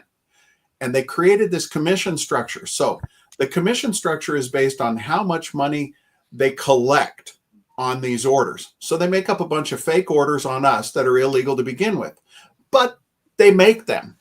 and then they go out and they get the veterans. So in the case of Joseph Holmes, Joseph was in the Navy 1972, but in 2017 he won $43,000 in back pay on his VA claim, where the VA said he's been totally disabled since at least 2010. And actually, he was severely disabled earlier than that, but he was on supplemental security income for years. They couldn't collect anything on that. The state couldn't get any money out of that. But the minute they got $43,000 in his bank came from the VA, the very next day, the employees of the state of Alabama took it out of his account, put it into the state account, and called it child support. Now, wow. I told you how old he was. He's in his 90s, if he's still alive. The thing is, they were calling it this child support because it's the back order of child support. That's where Title 4D is. Yes. It's about getting that back order blown up based on fake information. Oh, you don't look disabled, so we're going to use imputed income or assigned income or fake income, or we're just going to take like one of the veterans up here. He's a retiree, but he had 60% disability from the VA, and this is right at the time before the concurrent retired disability pay kicked in. So his retired pay was reduced, his VA benefits came in, and the state court just said, look, we're going to take the retired pay at this much. We're going to add the we're going to add the VA benefits. And then since the veteran was going to school to try and learn how to do something different because he couldn't do what was in the military anymore. That money too. Wow. They took that, but they imputed an additional $2,000 on top of that to make the child support order. Then after they did that, using the money for the child support order, they gave the ex-wife half of the retired pay. Then they gave her alimony on top of that out of the VA benefits to pay for this. The veteran was left with like $600 a month to live on, like I was. Been there. And this was devastating. The Washington Court of Appeals wasted 3 pages bad-mouthing the veteran for claiming to have medical conditions, probably faking everything, and just this incredibly stupid abuse. Bob, was this the Pierce County courts? Yes. That is exactly where I was, and that's exactly what happened to me. Okay. Pierce County is number 9 of the top 10 counties in the United States for the total number of veterans on disability. It is not the worst of the top 5 counties where all of this is happening. Riverside County, where Don lives, is probably the number 1 worst in the state or in the country for suicide and death by poverty. This is why Operation Firing for Effect, Veteran Hope, and several other organizations I can't remember the names or I can't pronounce correctly. Okay, we're running out of road here, guys. So very quickly, I want to touch on something that you mentioned earlier on in the show, about 30 minutes back, Bob, when you said that the courts and the CPS claims that veteran suicides are not tied to the family courts in any way. Now, back in 2015, I think it was, wasn't it, Pop, somewhere around there when Operator 11 got a hold of us? Yeah. We had somebody who was working at St. Louis that got us 3 years of data that I went through with a fine-tooth comb and broke down. 34% of all veteran suicides were touched by the family courts. Yeah. There was exactly 1 unicorn, 1 female, out of hundreds and hundreds. And all of the majority of those suicides that were touched by the family courts were in the ranks between E4 and E6. That's when you first get your taste of a little more money than a private makes. And you're starting to make a little bit, you're thinking about starting to have a family, and you get married, and then she takes you and bends you over the barrel and does all those things that they do to you that we can't talk about here because YouTube will just ban us outright. We got a Title 4D of the Social Security Act mandates every state manage a child support program. Mm-hmm. So I don't know. When you pointed out about the money coming out of Social Security, it doesn't come out of Social Security. Title 4D, The bucket of money that they pay their commission out of is the money that is collected from us. The money that is collected from other parents and put back in, they call it recovery to the state. Yeah. Title 4D payments go to the state. Title It comes from a general fund, not the general fund, but a general fund. But the money that goes into the pool for that is the money that they collect from us.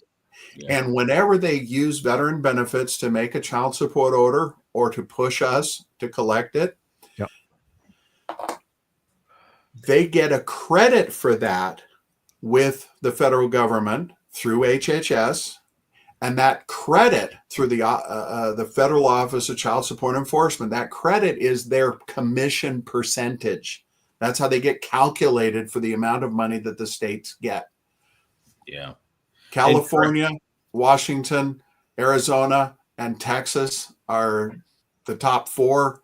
I know that Michigan is definitely high in the list. Louisiana, I mean, when you look at it, you get the whole United States. You're going to say, this is happening everywhere.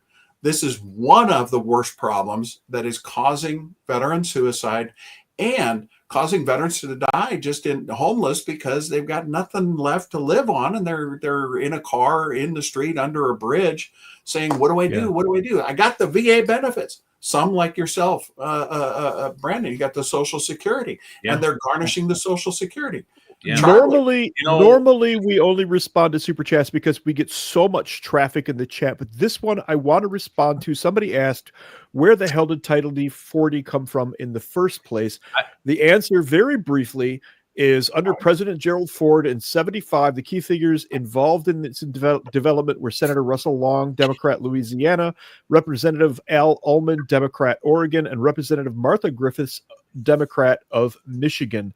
Those are the three in 1975 who introduced the original bill, which was called H.R. 17045 and Senate Bill 1841 in the Senate. That's where Title D originated from. That's crazy you're saying that. 75. If you understand Title 4, Bob, if you understand Title 4D, you have to understand Title 4A. It started in A. So this was when all, World War II, that was grant money. The United States used to give grant money because these soldiers would go over and they'd fight this war. And then in 1975, Ford goes, well, and there was a lot of other people going, well, we can get a lot of money from these citizens.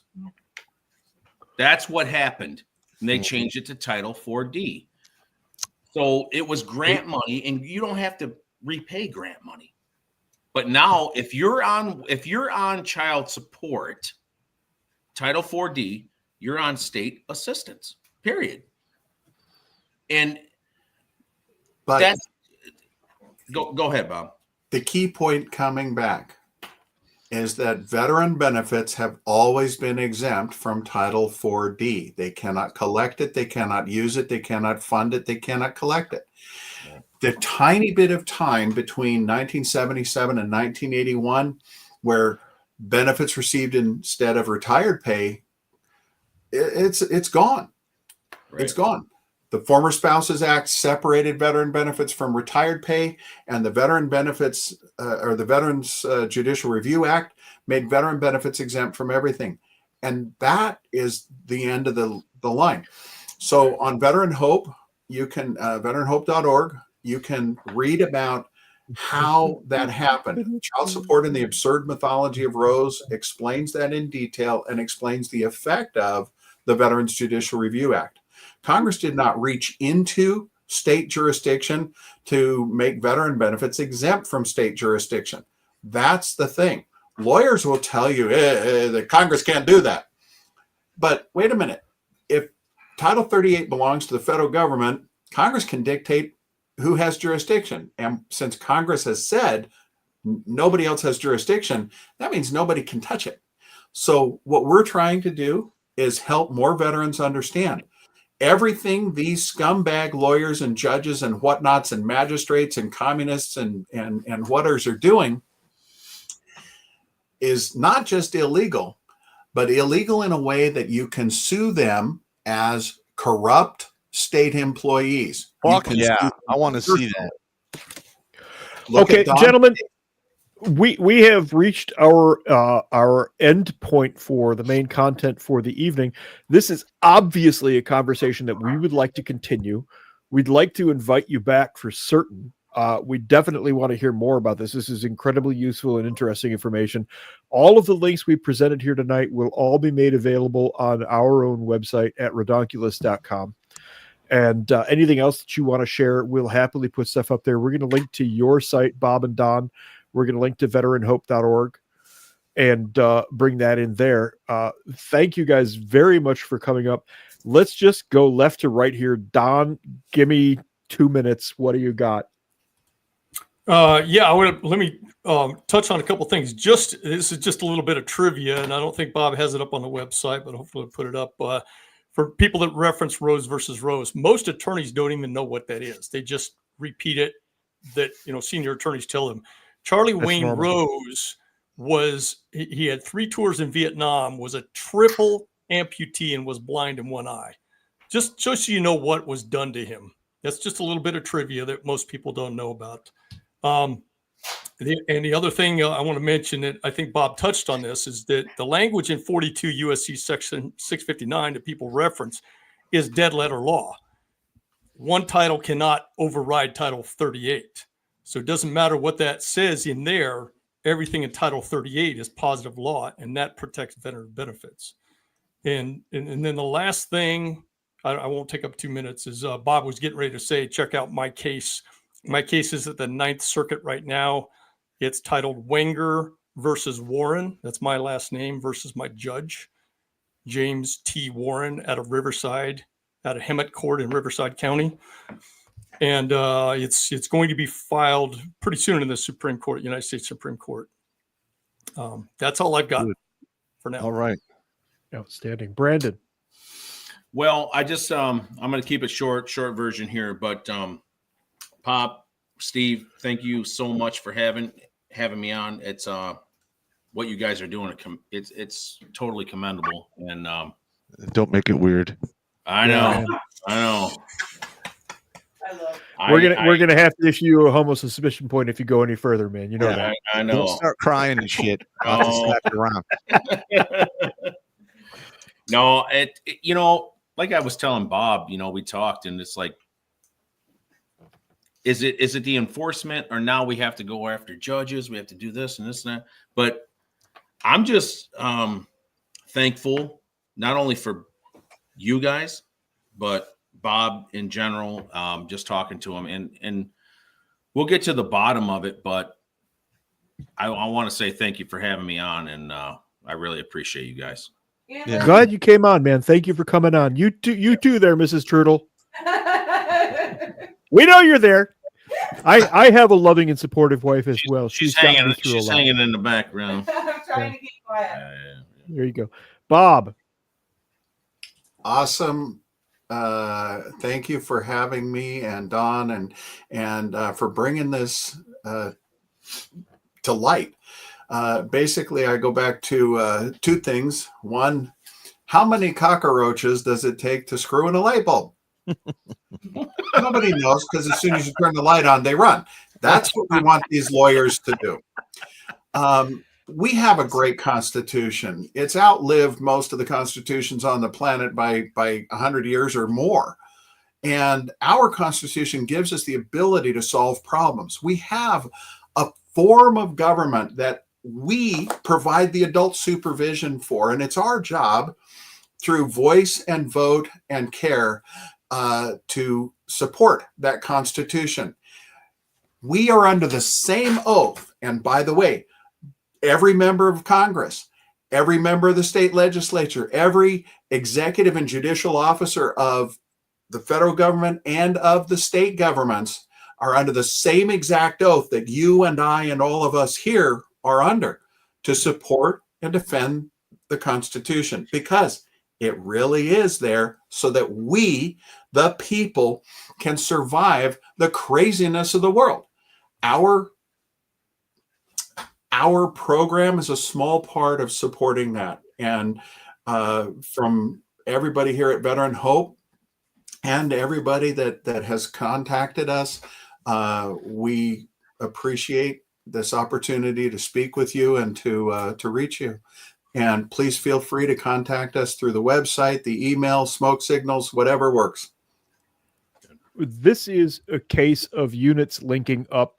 You see it on the actual battlefield. We've got your flank, you got our flank, and we can join forces on a lot of this stuff. This is a force multiplier event. Honestly, we're glad you came on the show. And I'm stealing most of Pop's thunder here. Pop, why don't you take it away, man? Well, number one, I've been doing this since 2009. I've talked to probably 2,000 to 3,000 men a year, veterans and just, civilian guys. Every single one of them that I've talked to are penniless, been crushed by the system, or had their children removed in various combinations of those three. And it is utterly devastating. I cannot believe we live in a country that has allowed this to get out of hand as bad as it has. And the family courts are so out of pocket. I knew it was just a matter of time before it overflowed into the other arenas, and we're seeing it right now with the Democrats and their judges that they have in their pocket. I would like to see a mechanism put in place where these corrupt, incompetent judges are held to task and are liable for damages that they've created. For instance, you get an order from a judge and you're alienated from your kid. Say she says the ex-wife makes an accusation and then you're on supervised visitations because, they want to err on the side of caution.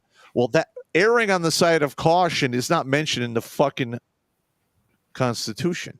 Mm-hmm. And any judge that goes out of bounds like that should be reined in harshly, sued into the Stone Age. I would love to see these guys begging for money on the side of the road. Yep. Because they have fucked over millions of men and millions upon millions of children. And they got rich doing it.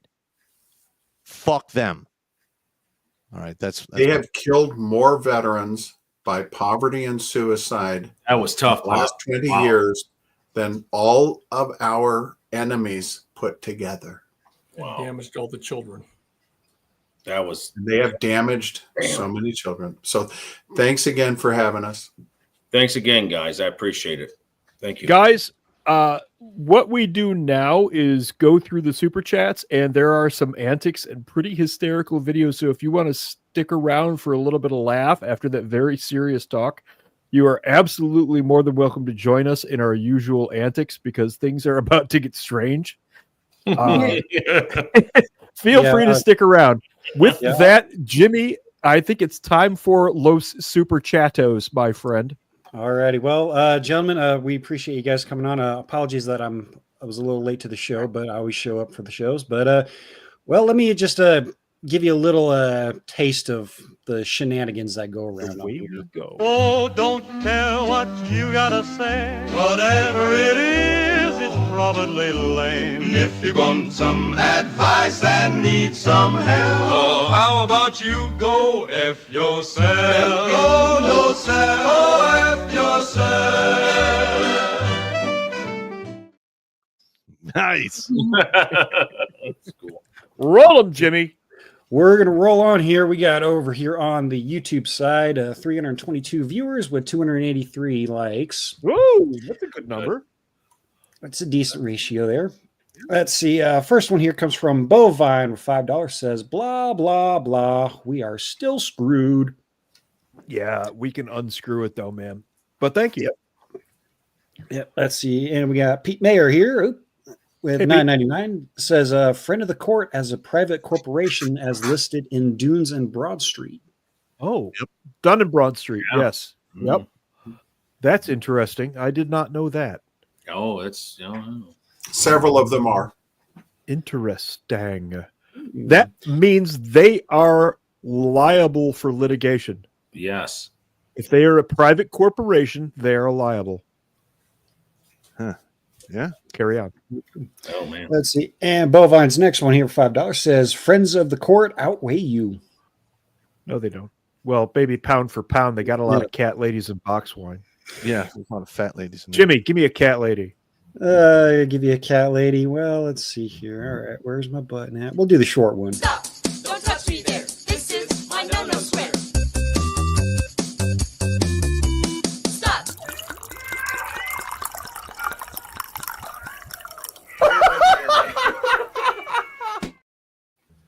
Yep. That's box wine in Catland. That's box wine and Catland. There's a lot of lore to box wine at Catland. You'll have to watch some previous episodes to Quite a caught bit up of on lore. that. Yeah. Let's see. And Plains Warrior here with $2. Jimmy, we need AOC Chase and Pop. All right. Uh-oh. Where's There we it go. at? God dang it. Who moved my buttons? Who moved the button? There it is.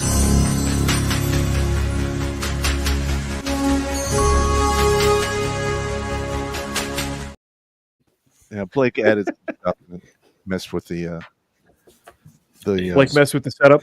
yeah, messed with the setup. Yeah. Yeah. Well, he's a 17th level wizard. What are you going to It's do? not disorganized. Yeah. I'll have to rearrange them. Let's see. Next one, we got Frank Rizzo, $49.99, saying he felt heard. Well, you know what? That's Thank close. you, Frank. Hey, see, there you go. That's why we do this. Thanks for your continued support.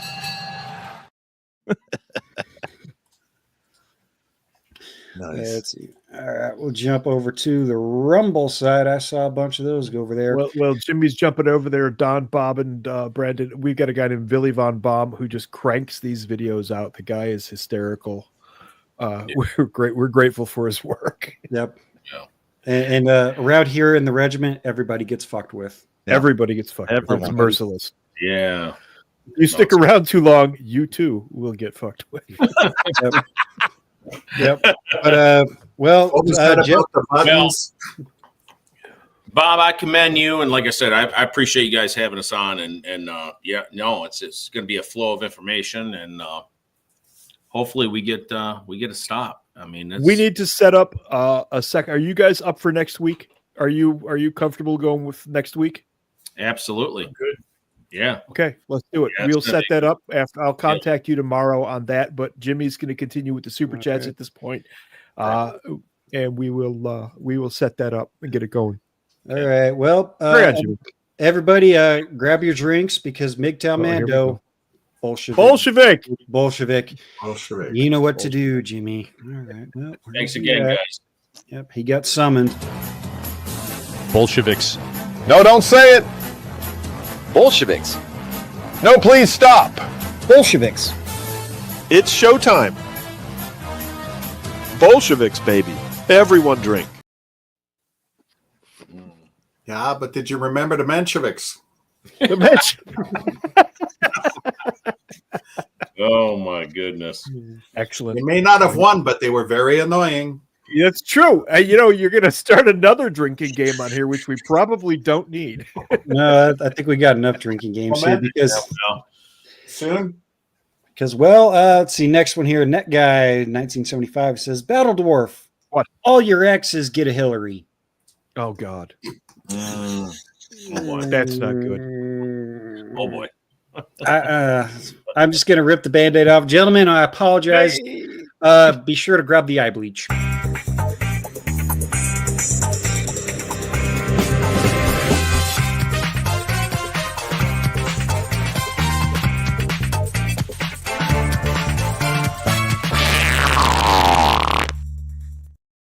Oh, Bob? Pop was in the 10th mountain. He's got his mountain tab. I'll tell you what. Bob, Don, meet Trailer Hillary. Up in New York. Yep. Actually, I was in That's a Ranger tab. I was never assigned to 10th Mountain, but I went to Fort Drum quite a few times to the TBI clinic they had up there. Yeah, me too. Yeah. Oh, let's see, jump back and over here on the YouTube side. Howlin' Madsmith here with $5 says, sent an email to you, Pop. I think it's time I share my testimony. Yeah, it's not that long. You can read it real quick, Jimmy. All righty. Let's see here if I can bring that up real quick. Just don't say his name. He didn't say he wants his name disclosed. Let's see. It says, Pop, I'm a young Marine Corps veteran who has been making efforts in your chat to reach out to express you to the dangers that veterans face. My story is specific. I want to join a live stream to provide you more detail and be open to critique. I catch the ass end of your streams, but I must admit that much of what I have to say is not able to fill within super chats or standard chats. Make it weird, respectfully. All right. Hey, Marine. All right. Send me an email. You have my email address, obviously. Give me a synopsis of what you got going on, and then we'll see if we could fit you in. More than likely, it won't be a problem. Yep. Pop, just so you know, his email and phone number are attached into that email. Okay. So you got his direct contact. All right, Marine, if I fucking call you, don't violate OBSEC and share my fucking phone number. All right. Yeah, we got you.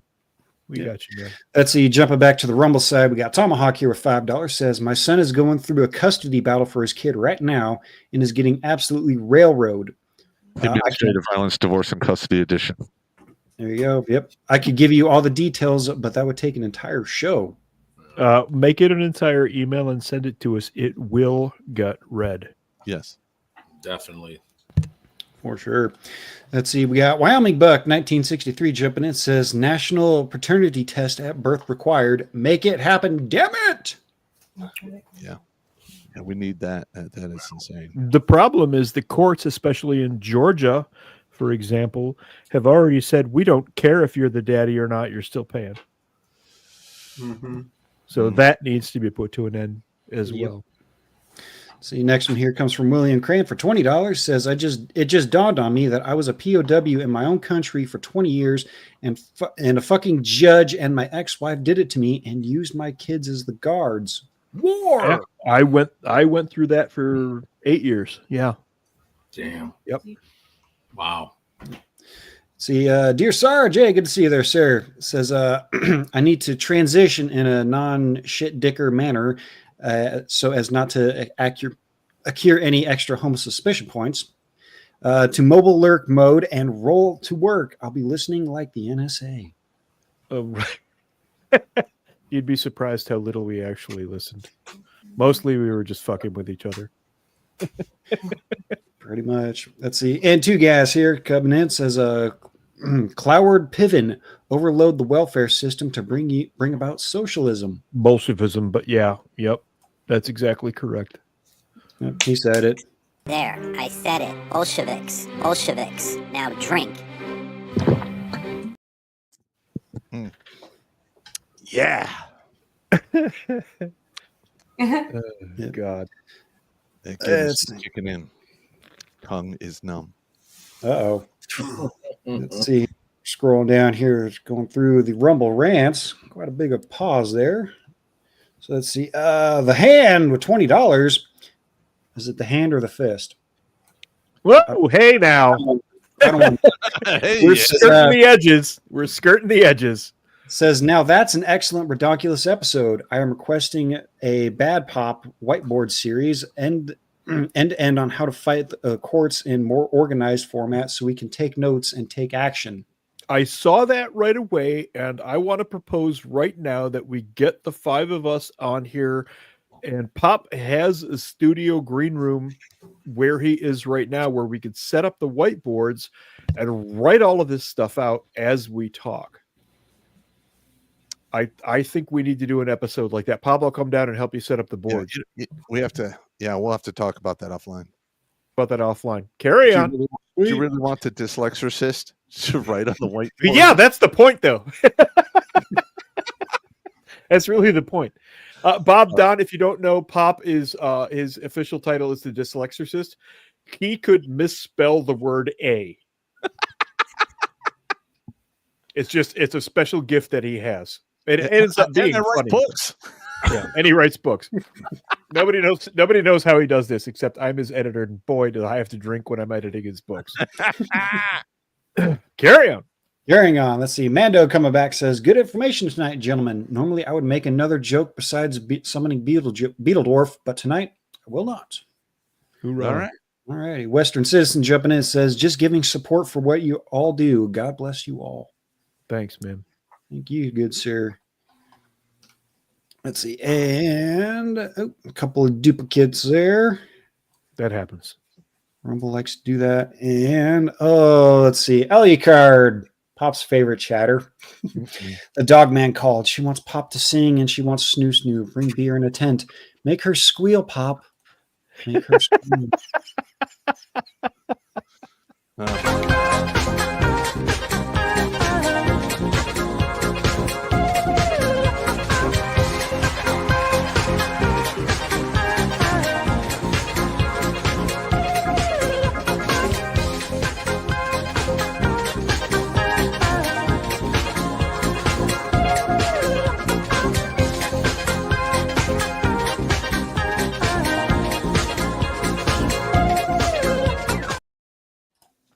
Right now, Bob and Don are thinking, what have we gotten ourselves into? All right. First of all, I'm always amazed how well my face fits on that dude.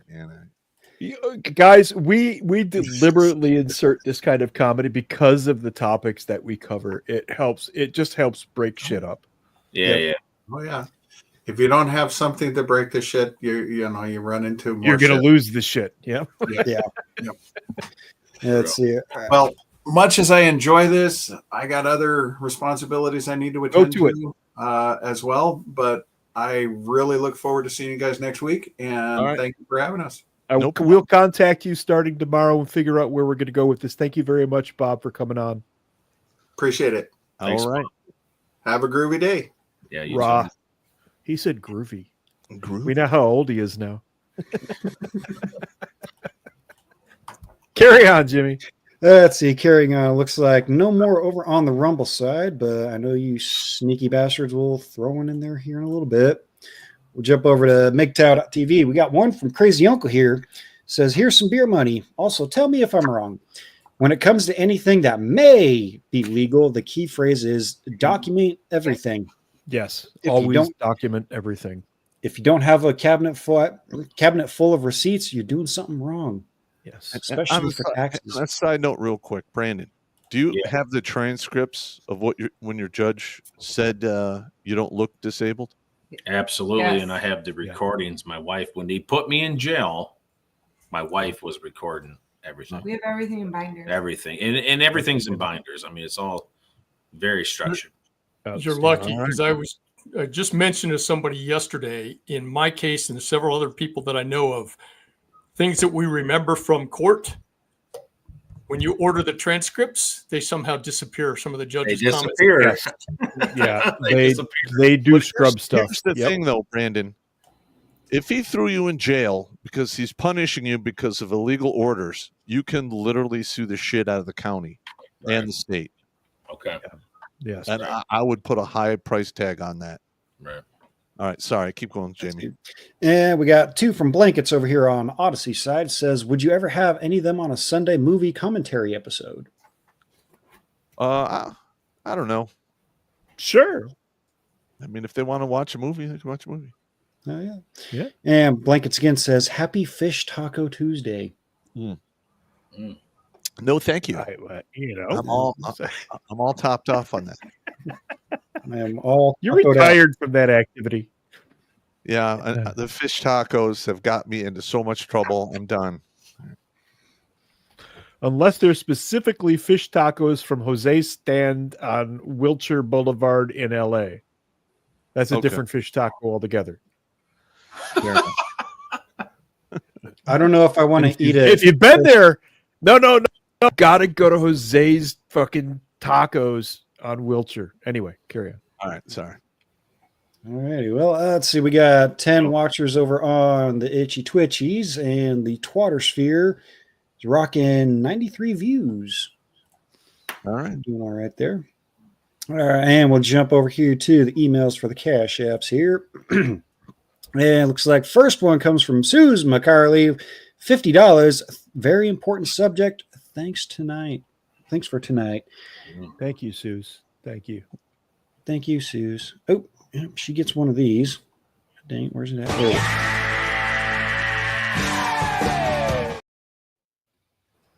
Misclick.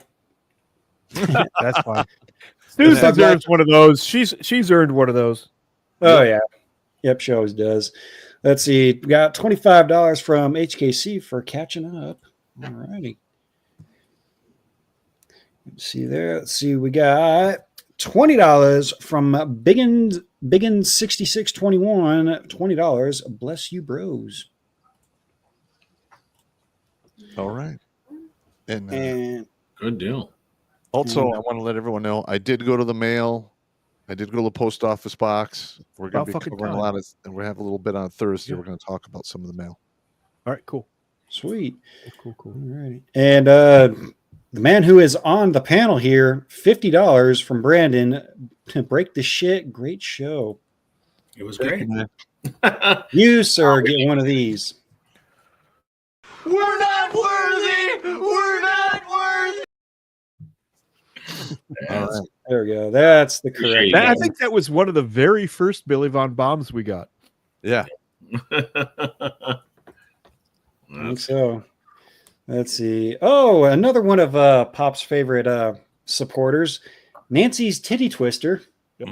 $20 for watching Gunny watch Pop sing. Does it better? Does it get better?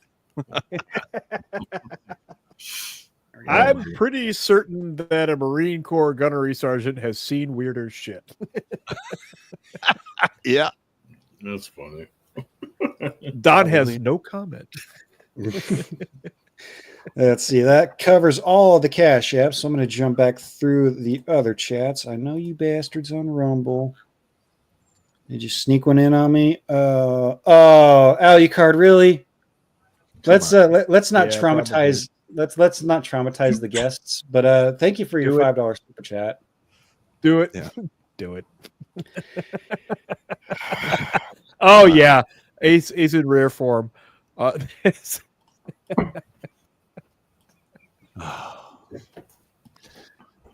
injuring my thinking meat when they do this. Now remember, this is Alucard saying this, not me, gentlemen. This is it gets creepy up in here, but do it, Jimmy. Do it. Snot pocket riddled with STD pus, greenish brown goo mixed together, zinc broth vag juice, brownish red period blood with zinc snot pus mixed together with vomit sitting on your face. Oh my God! Stop. With an extra side of zinc pus. All right, stop. That's just nasty. Alucard has an amusing habit of brutalizing Pop. Yeah, it's just one of those. It's one of those weird things from side effect of the TBI is I don't have the filters anymore. So like when people talk to me, I like visually like see it, and it drives me crazy. And I also I have no filter when I talk either. So I got in my last 10 years in the service, I got in so much trouble. Yeah, it's there's been a little bit of a friendly friendly fire going on in the chat trying to make Pop puke. Yeah. It's my last couple of years I helped a guy pass the run on a PT test, and when I was done, the first sergeant walks over to me and says, "Perhaps you could use a little less colorful language when you're doing stuff like that, Sergeant." Sorry, First Sergeant. No, I didn't care. Oh man. All righty, let's see here. We're gonna run through chats one more time here. Make sure we're not gonna miss anything from anybody. But it does look like we are free and clear. All right. So, Pop, I believe we're ready for the safety briefing. All right, everybody. Yeah. Don't drink and drive. Don't drink and swim. It's never going to work out. If you absolutely must fornicate, wear a condom, take it with you, or flush it down the toilet. Why? Because women are sneaky bitches, and child support does last 18 to 21 years. Rack up, pack up, and stack up. There's always safety in numbers, and maintain your situational awareness, because if you're going to be attacked, something in your environment will have changed, and it's up to you to see it. And last but not least, I'm sick and tired of throwing you dudes in the dirt because you're taking a permanent solution to a temporary goddamn problem. Play the long game. You have no idea what the future holds for you, and it could change on a dime. All right. Last but not least, stay in the fight. And if all else fails, live at a motherfucking spite. And always remember, I'm cheering for you when you win all of those battles, even the ones you can never tell anyone about. Boom, beer me. All right. All righty.